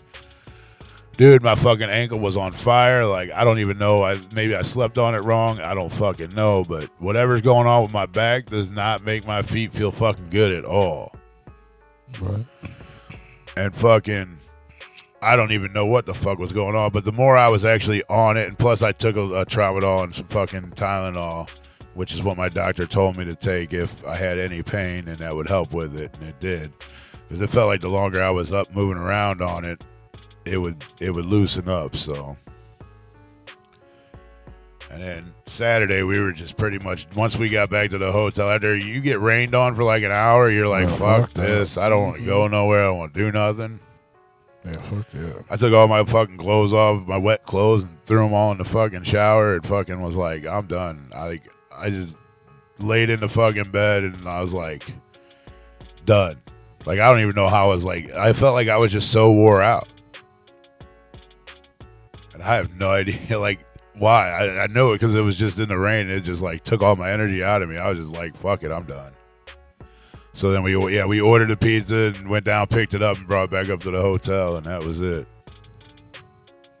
Then we got up Sunday morning and came back, stopped off at Wally's in Pontiac. Went past. I did not go past the fucking Chicago Bulls Stadium. Wally's sucks. Huh? Wally sucks. Yeah, I don't care for it, but stupid. They stopped her cousin. I went to that one like the fucking weekend it opened. Just happened to be passing. I was like, oh shit. A Pontiac one? Yeah. I thought it was Buc-ee's. It's just a fucking bootleg Buc-ee's. Buc-ee's apparently is where it's fucking at, bro. Yeah, I still never been to one. I think all the traveling, I've never been to a Buc-ee's. I think the closest one to us is probably like fucking Dallas. Or going out that way to Dallas, Texas. But I mean, even like we went to fucking West Virginia. No, you ain't finding one out there. They're No, more they're- fucking On west. the East Coast. Yeah, you ain't finding one out there. Yeah, they're on the East Coast. On the East Coast? Yeah. Oh, well, you go to the So I'm just closest, saying, like, closest I've one to never us seen is fucking Dallas. Well, I still haven't seen one. Or Never in been to Texas. Might be outside of Dallas. Never seen it, never been there. I heard a lot about it, though. Me too. Tony's out having fucking mimosas and pancakes with his wife. Poor guy, he's in so much pain. Oh, yeah. It's so much pain that he couldn't come to the show. The This is fuck why we outta fire here. him from 8 time minutes to time. ago. The fuck? Oh, he can go out? To Is have he at mimosas home? and no, they're out somewhere. Oh. I'm surprised you haven't left a... I'm surprised you haven't messaged him and be like, oh, I hope your mimosas is good. Oh, dope. That's why... That right there. You guys are getting a little insider here. That right there is why he did not... DBM... See, look at that. You see this video? Where's that at? 21 Rock. Oh, yeah. It's cool. It just showed up in my memories. That body man did not want to come here to do the show tonight because he had other things to do and blamed it on his Because nuts. his balls hurt from He his said vasectomy. his nuts were hurting too bad, but it ain't hurting too bad to go outside, down some steps to the car and go places. That's dope. But he hurting too bad to come here and sit on his ass. That's crazy. 1 year ago today was the first time I went to a concert at that place. I've been there when I've been there once when I worked at the gas station in Arnold, which is a long time ago. Yeah. For some reason, those people like to go there, and I was like, "Well, that's on my way home, so I'm down." We'd go there and play pool and have buckets of beers and shit. But I never. I mean, it could have been on your way home, or it could not have been on your way home, depending on which way you're going. Well, yeah, but I mean, it wasn't like somewhere else. You know what I mean? Right. It wasn't like let's go downtown. It was like. No, and that place used to be really rough. I don't want to scare anybody off from going out to the show, but it used to be just a strictly biker bar. If you weren't a biker, you had no business being in that fucking bar. Oh shit! Who's going to the gathering? It's not like that 7 anymore. years ago. Oh yeah, I got notifications. 9 Happy years birthday, ago. George Valakis. Yeah, happy birthday, George. Oh, Giorgio. There's us at the gathering in 2016. Somebody else got a birthday coming Oh, up. it's the fucking Legend Valley. Jesus Christ. Who else got a birthday coming up? 10 years ago, you left a message on my wall that said, "Call me, bro." Did I? Yeah. Oh, you know what? I bet we were at the gathering. Call me, bro. I bet we were at the gathering. That would have been 10 years ago around this time. Maybe. Yeah, because it was like a week before my birthday at one point. My birthday's Saturday. Oh, shit. Happy birthday, bro. Turning 29 on the 29th of July. Did you say 29? I'm turning 29 on the 29th of July. I don't know. Who are you lying to, yourself? Everybody. You lost 16 pounds at the gathering because you're a Juggalo? Well, that'll do it. That'll do it. Food's bad. Fuck that. Food's good. I like to survive. I only ate once at the actual gathering, though. Did you get a chick on a stick? No, I had to get one of those dog bowls. Those things are amazing. Dog bowls? The fuck's in a dog bowl? It's like fries, like a shit ton of fries. Is that the Stoner Bowl? No, it's just covered in barbecue pulled pork. Or you can get something else, I think Philly steak. I think that used to be called the Stoner Bowl. It's nacho cheese, bacon, barbecue sauce, pulled pork, and fries in this big-ass bowl. Oh, you got one of them one year. Good. Yeah. Yeah, I thought that... Didn't They that charged $20 for the fucking thing this year. well, was the portion bigger? Or I mean, it was fucking huge, but still. Yeah, Everything was expensive as fuck this year. Yep, that's why you bring your own food to the gathering, because fuck those people. Yeah, because Violent J is probably asking for too much money. That's the only. He's probably asking for like 75% of the cut. Well, we ate at Crossroads, as we always do. Yeah, you have to do that. And then we ate at Big Boy, like we always do. Well, we don't The breakfast. always. We always do we once we did. found out they had a breakfast Yeah, buffet. you're right. We did. You're right. We didn't know before. That's the one in town? Yeah. Yeah. Yeah, we always made sure, like, fuck it. Like, We and Green ate there twice last year. we used to But just... then we found out they had a breakfast on Saturday and Sunday. Well, we knew they had a breakfast Or buffet. Friday and Saturday, one of the two. Or no, they didn't have And a it goes to breakfast like buffet. 1 or 2. Yeah, you and I, we stayed up at the gathering, and it was like, oh, fuck it, let's go back. And then we would stop there, and because I remember both of us were kind of like fucking nodding off at the fucking table, and we were like, fuck it, let's just go back to the room. Like, and I had McDonald's bagels one day. I didn't even stop at McDonald's here or in Chicago to see if they had I don't think they do. bagels. I don't think Illinois. I mean, unless Chicago specifically does, because Illinois doesn't. Yeah, I don't know. But Ohio does. I had them shits DoorDashed the next morning. Doesn't Ohio and doesn't Indiana? Yeah, or at least they did. I don't know why the fuck I ate one time. My neighbors made me eat damn neighbors. You ate neighbors? He ate neighbors. And his neighbors made him eat the neighbors. Damn. Well, hopefully it was a chick. Over here eating neighbors and or shit. whatever you're into. Yeah. Or whatever you're into. Fucking neighbors. Gotta hate them. How do they work? Yeah, I knew as soon as I knew all this planning was going down with the neighbor with a few of the neighbors and shit, I was like, I know as soon as we get to Chicago, I'm on my own. And only one my brother actually is the only one my brother and one of my neighbors were the only two that kept contact with me. It was like, hey man, I'm here if you want to stop by. My brother was like, what are you guys doing? And here, and then one neighbor that wasn't even around the vicinity where we were staying at told me if I got to the game, if I needed any help, to let him know, and he would help. And I did hit him up, and he got right back to me, and we were sitting like they were sitting like a section over from where I was at. But other than that, everybody else kind of left me high and dry, so fuck them. But I knew once we got up there, and some of these people I've known my whole life. But I knew once we got up there, we were pretty much on our own, we were pretty much on our own, which was perfectly fine with me. We did exactly what we wanted to do, and that was it. So it was pretty nice. Oh, this is weird. So apparently today is National Tequila Day. Oh. And Jelly Roll just announced that the sponsor of the Back Road Baptism Tour is this El Bandito Yankee Tequila. You ever had that? I have not. El Bandito Yankee. They are sponsors of the tour. He says, come to the VIP area and have some crazy experience, right? I was like, I never heard of this before, and I clicked their page on Facebook. If I have had it, it would have been out of Jelly Roll's hand from... I feel like that was... From Louder Than Life. The Rock's tequila? Which one? The one that he drinking. Had? I had no idea what it was. It might have been. Based on the look of the bottle, I think that's what it was. I know that came out right around that time or shortly before that. Yeah. But... Well, you got nice neighbors. That's cool. But this is weird, so I clicked on their page, El Bandito Yankee, right? Uh-huh. Criminally smooth tequila distilled in the renowned Los Altos region of Jalisco, Mexico. Their phone number 314 636. Oh, is it really? Yeah, I'm like, what the fuck is this? Well, it's probably a distillery, a small distillery, or a small place that carries it. I'm like, that's fucking crazy. 636? Where y'all at? Right.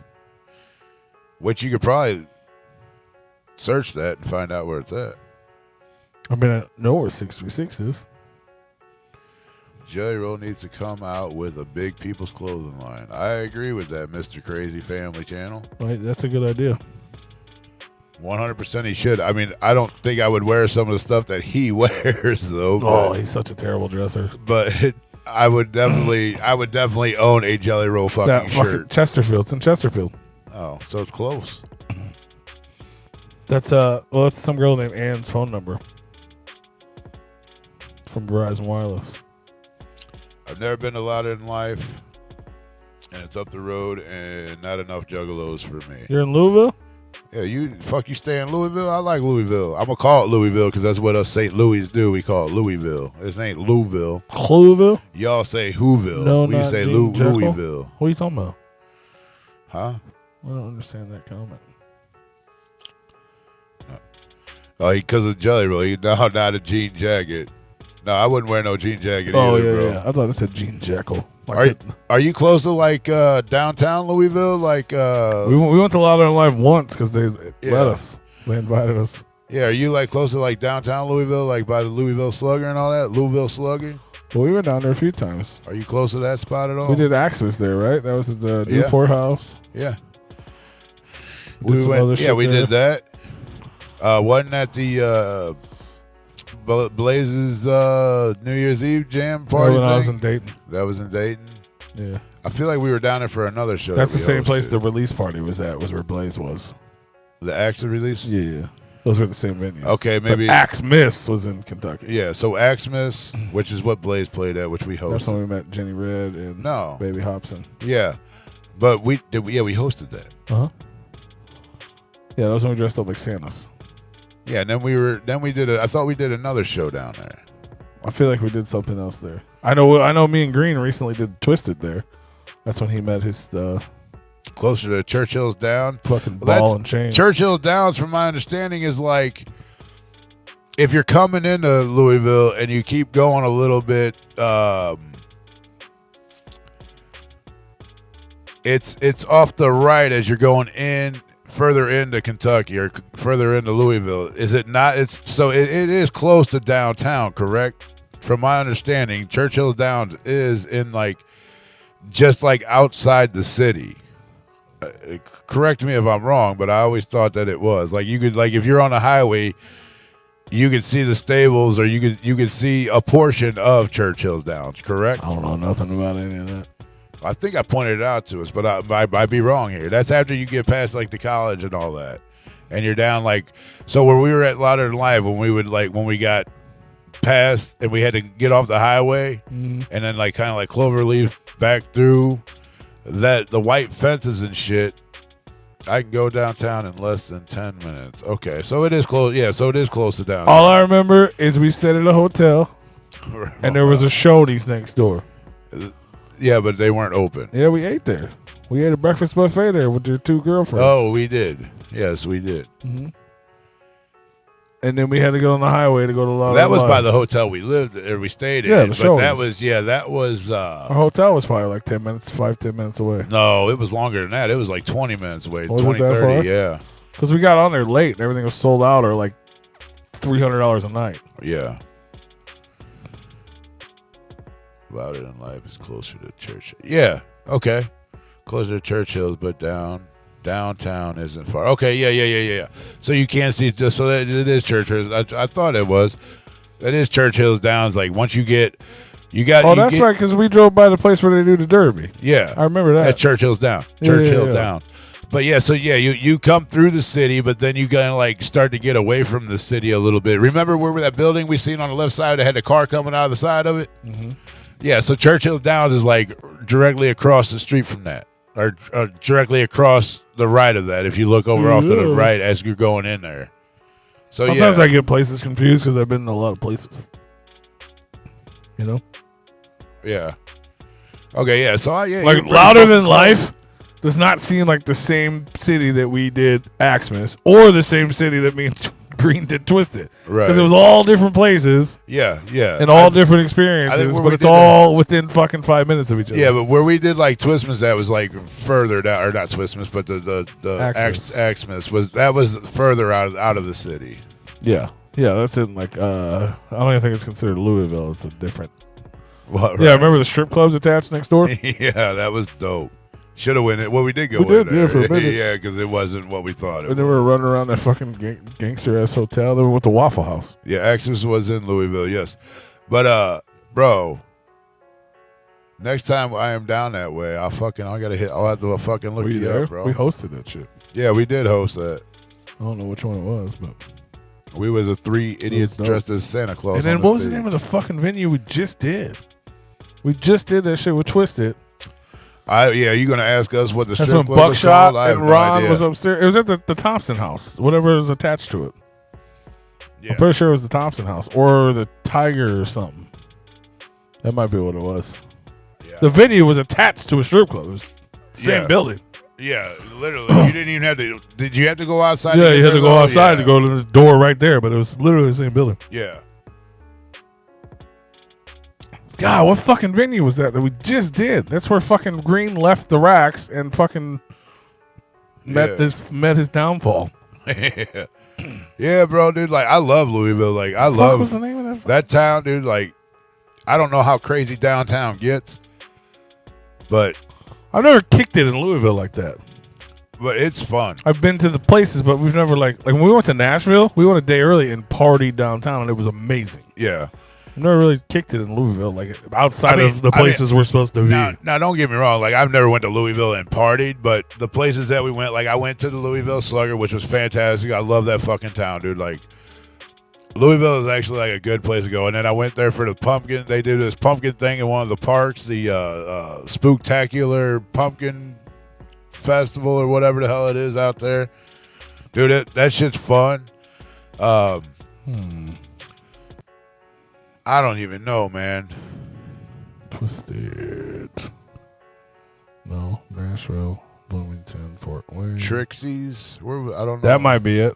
Well, he said that's where the Fred release party was at, was Trixie's. Trixie's might have been where that was.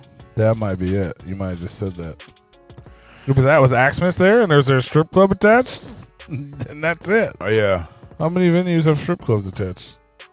Whatever part, Aquarius Park, maybe that is where they have that the Spooktacular thing. During the pandemic, they made you drive. They set it up to where you could drive through. And then last year, I know they set it up to where you walk through everything. Trixie's is a strip club. Did it have a venue attached to it? Yes. Or is Trixie's a standoff by itself? That sounds so familiar, though. Yeah, I can't remember. Headliner Music Hall. Is Headliner Music Hall attached to it? Taylor Coulter? That's where the show was where you came from. That's the show she came from. Headliners Music Hall. That's where we did the Twisted show. Yeah, they have that pumpkin thing every year, dude, and it's fucking. If you've never been, and you like, I mean, I don't want to get your hopes up, but a lot of these are like screen carvings. Like, thanks, Taylor. They have like. I don't want to say these artists don't have any skills, but a lot of these are like shaved into a pumpkin instead of actually carved in it, if you will. I know what you're talking about. But they're dope as fuck, man. A lot of these designs, and I noticed from one year to the next that a lot of them are the same, but there's some that are different. But if you haven't done it before, definitely do it, man. It is a great fucking time. You will have a blast, and it takes quite a while to walk through this place. And it's good for if you have kids, you can bring the kids with you. Trixie's.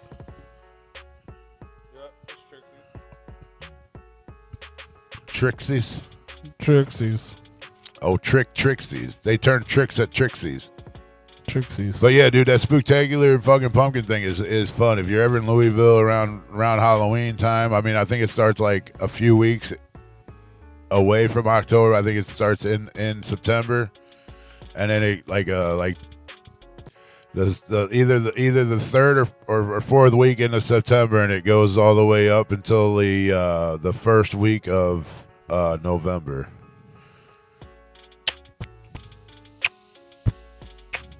So yeah, definitely do that, man. If you ain't never been, dude, it's fun as fuck. This is a pump. You just go look at pumpkins. There, you can't do that here. Not the way these are, man. They got over I think. It says they got over 5,000 pumpkins, but a lot of them are just like kind of like janky little carvings and like, but a lot of them are like fucking cool as fuck, dude. Wow. There it is. Third annual Axmas, hosted by Replicon Radio at Trixie's in Louisville, Kentucky. Yep, there we are. December 22nd, 2018. Jesus Christ. Look at that. Alazuli Lou, Buckshot, Super Famous Fun Time Guys, Mad Max, Easy 606, Aaron Romero, Fams and the Hooligans, Nasty Inc., and that was Sons of Fortune. That was like before anybody even knew who the Super Famous Fun Time Guys were. For sure. Yep. And they've gotten a lot bigger over the last couple of years here. For sure. That show was fun, man. That was a fun show. We were all three of us were dressed up like Santa. Yeah. Because Joe Black said it, we had to, even he was joking. I literally went out and bought this nice little fancy Expensive shit, yeah. Everybody else got these janky little Santas on. Yeah, we're going to fuck them up. My words over balling. I look like the real Santa Claus out there. Yeah, and then like he said, we did the Headliners Music Hall. That was when the fuck? That was less than a year ago. I don't know why I can't find a fucking flyer for that. That was late last year, wasn't it? Mm-hmm. Yeah, it was you and Greens. I got the Nashville, the Bloomington, the Joliet. Like, those are right here with me. We got the Cody. Oh, that was the drive-by. Was it drive? No, that was drive-by. That was the drive-by tour. Well, it might have been the drive-by tour. No, it was Twisted. Oh. It was like the first leg of Certified Psychos. Yeah. That's it. And Buckshot was there because Ron and Tina were upstairs with us. Our merch was upstairs. Yeah, Ron and I became like really good buddies all of a sudden. We both smoke. I just don't understand why I don't have the fucking flyer. Like, I keep things like that because we both enjoy a nice cigar. I like to remember. And next time I know when I'm going to see him, I'm going to have to bring him a nice cigar. Don't bring him some cigars. I'm going to bring him a couple. I'll bring him a couple. Some sticks. I didn't know he smoked cigars. I don't think he knew either. It was funny because he put one up on Facebook the other day, or about a week or so ago, and he's like, "I'm getting ready to enjoy this," and I was like, "Bro, that cigar is so good. It's in one of my top 5, and unfortunately, after these boxes run out at the shop I go to, they're not gonna restock them." Why? I don't think they're gonna be able to. They're not making them or something? No, they're gonna continue making them. Well, they got weed in them? But I think just because they're a little expensive to get, and if you're buying them, the profit margin is not where they like it to be. I guess I don't know. Well, you fucking like best friends with cigar people. Well, yeah. Tell them you want them shit. I can't. Yeah, they'll order a box. I'll be able to get them. I can have them order me a box. There you go. But it's just going to cost me a little bit more than normal. Wouldn't it cost you less? Well, no, because they're not making. There it is. Orders. Friday, December 2nd. It was December 2nd last year. Louisville, Kentucky. That was your birthday party. Yeah, that's when Lotus told me. How did I forget that? That's when Dark Lotus told me happy birthday on stage. I don't know how you forgot that. Well, I didn't forget. I just didn't remember the venue. I remember that. Yeah, when Jamie said happy birthday, Freaky P, but they were all as Lotus. Right. Gangster. Twisted Blaze, ABK, Cody Manson, Loon Squad, XO Reckless, and Mr. Green. Friday, December 22nd at Headliners in Louisville, Kentucky. Oh. They still got our racks there. Well, they're probably gone by now. They probably just keep them and use them. You think? Or did somebody come by and steal them and throw them away? Or they got like a shed out there. They probably threw them in that shed. Oh. You should probably call them and tell them you love racks. And we were going to, but then we had to go back to Louisville. He went there once and was going to call and didn't. I mean, the land of fucking whiskey, bro. Like, how do you not go back there? I go there and I don't even do shows there. The promoter, Terry Harper. I've heard that name before. Huh? I said I go there and I don't even do shows there. Should. I'm not saying we won't ever go back, but by that time we'll probably. I need to get my ass back on the Bourbon Trail and go to some more distilleries out that way. Yeah. Silver Stasher, I'm pretty sure that you, well, I guess I don't even know what distilleries would be downtown. I know trying to get into like all the popular ones like the Jack Daniels, that's more Tennessee, but to get into the, I always put these two together, the Jim Beam one or the Maker's Mart, or the Buffalo Trace, or what's a couple more that are big out there? Shit. I don't know why I can't think of them, but a lot of those, you got to, like, their tours are all sold out. You got to get those, like, in a year in advance and book them. But the smaller ones, which I like doing the smaller tours of the distilleries anyways, because I already know what a Maker's Mart tastes like. I already know what a Jim Beam tastes like, and I already know what Buffalo Trace and all that, and then I like to go to some of the ones that I've never heard of before. Like I think it's Brandstown or something like that. I like going there just to taste something new that may not be on the market around my neighborhood. Wild Turkey 101 will fuck you up, bro. But that's the only shit my uncle used to drink. I mean, he still drinks, I should say. He still drinks that too, but it's usually 1 or 2 shots. If he's drinking, he'll have like 1 or 2 shots, and that's it. Just boom, 1 or 2 shots, and then he'll drink a few beers, and then he's good. Yeah, that fucking Wild Turkey 101. I got a bottle sitting in here, and it's got dust on it. That's how often I drink it. I don't drink it very often, but it is delicious. But yeah, some of the distilleries down there that I'd never heard of before, so those are the ones that I like to go to just to get something, try something new, something that's not on the market close to where I'm at. Which last time I was down there, I got this bottle of Four Brothers from it's the same distillery that makes Elijah Craig and what was the other one? It's got the keyhole. That's if you look inside the keyhole, it's got a key. It's fucking Larson or something like that. And they had a bottle that they only make at the distillery, and it's only sold at the distillery. And it's called Four Brothers, and it's fucking delicious. And it's an $80 fucking bottle, which I didn't want to buy, but I can only get it there, and I wasn't going back anytime soon. So when this bottle runs out, I'll be making another trip because it is that good.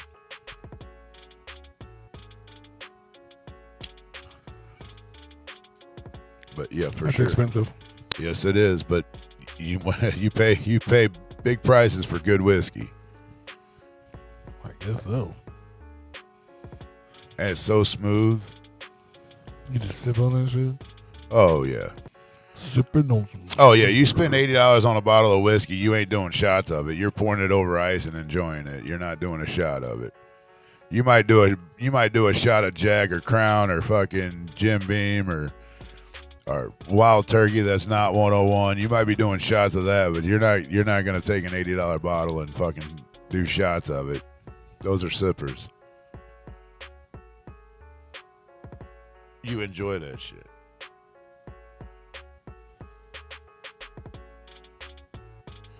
I got another bottle in there my brother gave me for Christmas I gotta fucking dip into. I can't remember the fucking name of it though. I know it's not a cheap bottle. Cheap.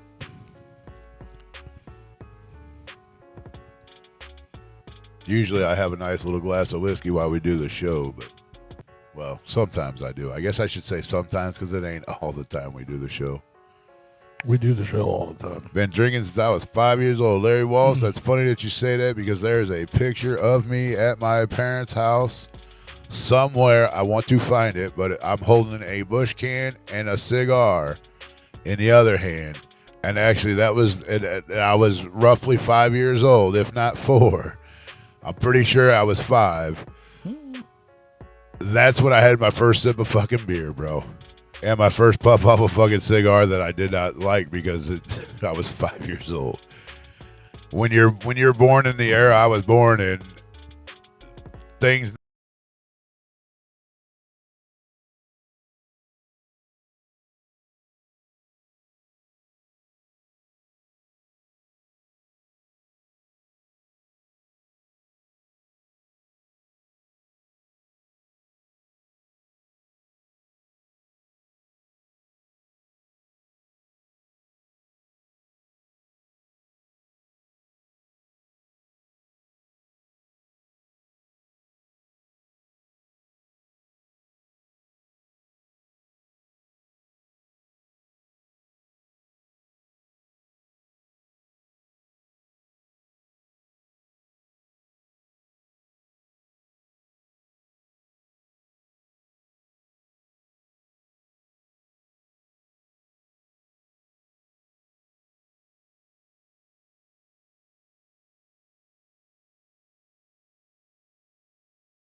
But yeah, it's going down 21 Rock, right in Arnold, Missouri, which is strange that it's their address. Arnold, yeah. Lex the Hexmaster, Scum, Matapelli Music, Michael Lawless, AC the Fallen, C. Coli, Reverend Russ, Risk, and Mr. Green. You can buy tickets online right now. Shadowsnuff.brownpapertickets.com. That is 1 Merrimack Heights Shopping Center, Arnold, Missouri. Pick up your tickets online right now, or physical tickets from us or any of the 4 openers at the bottom. We will have tickets in hand in the next day or 2. But you can order them online right now. You can just be on the list. You can print them, however you want to do it. Come out, support Replicon Radio, LSP, Shadow Army, Imini, maybe. We don't know.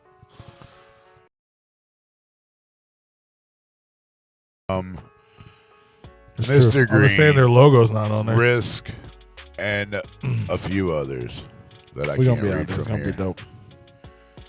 And remember, if you would like to be a proud sponsor on Replicon Radio, shoot us an email at therepliconiswatching@gmail.com.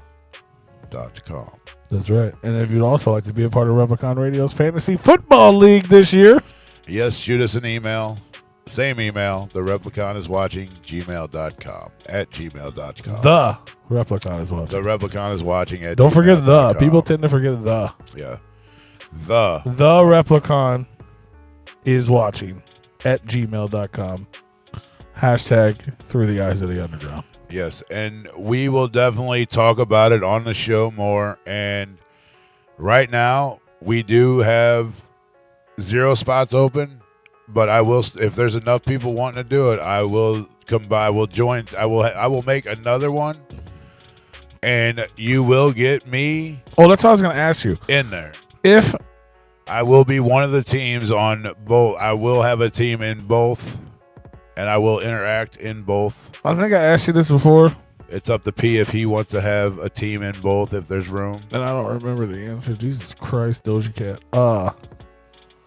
If we have 2 teams, Yep. is it possible for them to play against each other? No. No.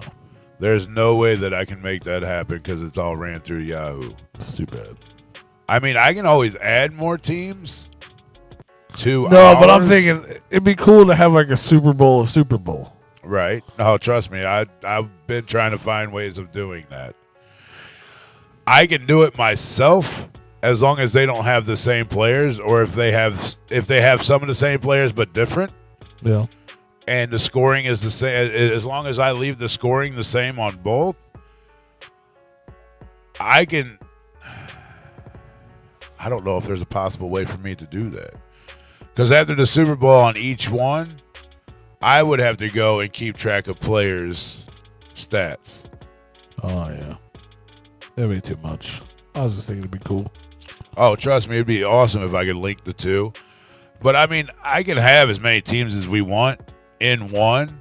The only downfall of that is when you draft players, you're going to end up drafting players that are probably secondary that aren't going to be playing. Yeah, it just gets too much. Yeah, because, like, you figure there's only 32 NFL teams. So it'd just take 10 teams and say every team had to have 3 kickers. There's not enough kickers to go around. Yeah. You know, there's not enough running backs to go around. There's not enough quarterbacks to go But we'll make it work. We've been talking about doing 2 leagues since last year. So yeah, I have no problem opening up and starting a new league. if we get 4 or 5 interested parties, then we're good.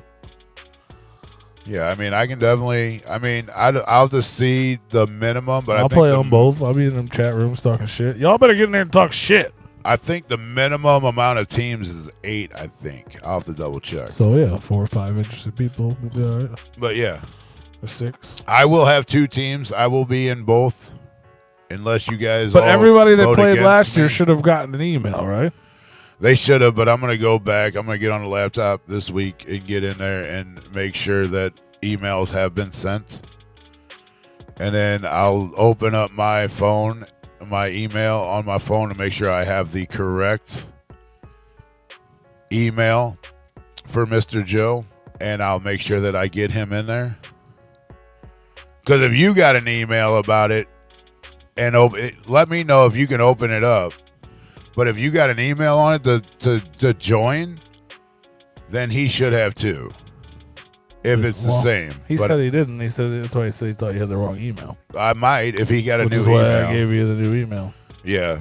So I'll have to reopen that up and double check. I don't know where. I got fucking 10 billion emails. Just go to your. You didn't download the app?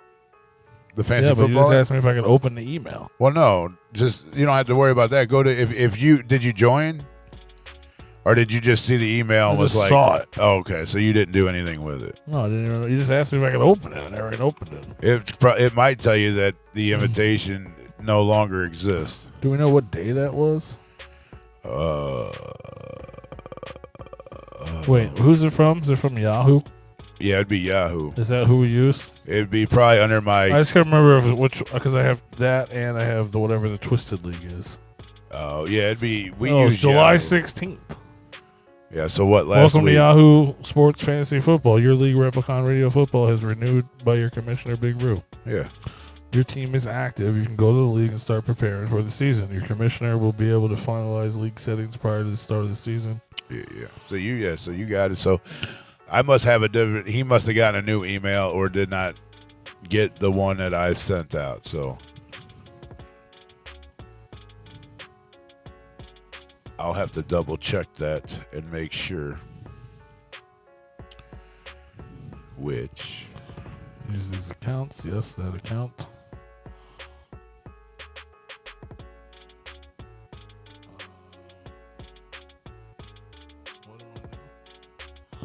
You want to look at my eyeballs now, Yahoo? What the fuck? Yeah, I'm here. I'm good. Fighting Roos, Bearded Freak, Buttfuckosaurus, Graposaurus, Haunted Souls, Little Moz, Little Giants. So those people, Triple EZ. Oh. So those people already renewed? No, those are all last year's teams. Oh yeah. Now when you go to players, you don't have any, correct? What's it now? Players.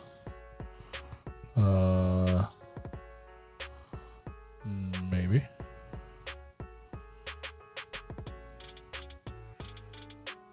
Do I? Oh no, these are just available players. No, my roster's empty. Yeah. Okay. So everything did right then.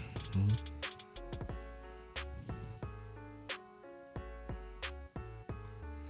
I'm gonna try to get in there now and we'll see what happens. Team Wiggles. I'm so ready for this shirt shit. Let's go. Oh yeah, I gotta get July 16th at 9:50. So he got it. He had to have.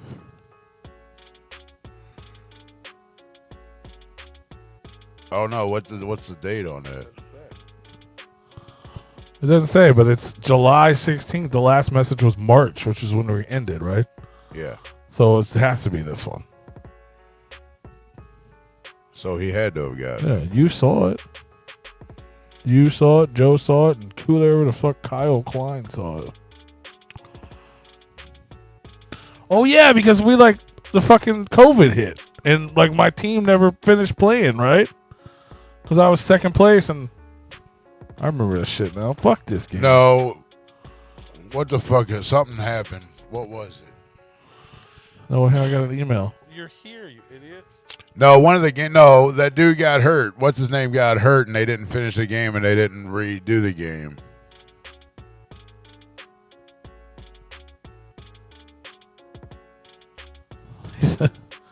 Yeah, that's him. He literally responded already. I'm like, you're already here? He's like, I haven't got an email. Well, you're already here, though. The email was just telling you could come here. Right.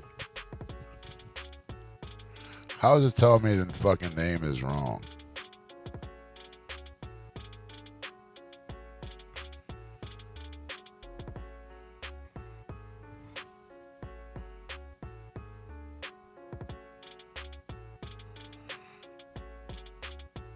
Oh, that fuck out of here. This shit's trying to tell me that I don't. They're trying to verify my shit and trying to tell me I'm wrong. Well, you're wrong. Please enter the name you used to create your account. It would have been my name, motherfucker. Big Roo. Again, if you want to be a sponsor, shoot us an email. If you want to be a part of this year's Fantasy Football League, shoot us an email. If you have any other business to attend to, shoot us an email. Replicon at gmail.com. If you want to send us money, you can do that many different ways. Check out the website, repliconradio.com. You can super chat us. You can super think us. You can Cash App us. You can Venmo us. You can buy merch. You can buy comics. That'll make me money. You can join our Patreon. You can be a member on YouTube. But one thing you can do for absolutely free is just hang out on YouTube, watch our videos, share our videos, and leave a comment. Because now we're doing comments of the week. So if you leave something fun and entertaining, maybe we'll read it aloud next week. If you leave something mean and hurtful, we might read it aloud next week. But leave us a comment. And please just watch the videos a little extra this week, because we have a few days left. And I would like to hit my personal goal of 100K views in 28 days. And we are right there. We're at 93K. You see that? We're getting close. 93K. Look at that. I just showed you everything behind the scenes. We're up 176 subscribers in the last 28 days. We're at 93,000 views and at 4,612 subs. Oh, shit. So if you can get us to 100K or more, that would be fucking super amazing. And other than that, I think we're done. You got any last words for him, bro? Y'all have a good week. My birthday's Saturday. Y'all have fun and be safe out there. That's scam gonna call. Happy birthday, Big Roo. Leave birthday Roo comments. We'll read them. If you leave happy birthday, Big Roo comments and it says more than just happy birthday, Roo, we might read all of them. Now you're getting people to trigger the. But you know what I'm saying? Leave comments. Have fun. Happy birthday, Roo. You only have a birthday but once every year. True. If people are like, happy birthday, Roo, you're my favorite. Happy birthday, Roo, you ruined the show. Happy birthday, Roo, suck my dick. You know what I'm saying? That'd be a fun little 20 minutes. We'll read all of them. But make them interesting. We ain't hating. Well, you might be. You got facts to come with what you're spitting. That's all I know. If not, you can keep them. Comment, watch, share. I'm kidding. We'll see y'all next time. Much love. Whoop, whoop. Bye, y'all. Bye.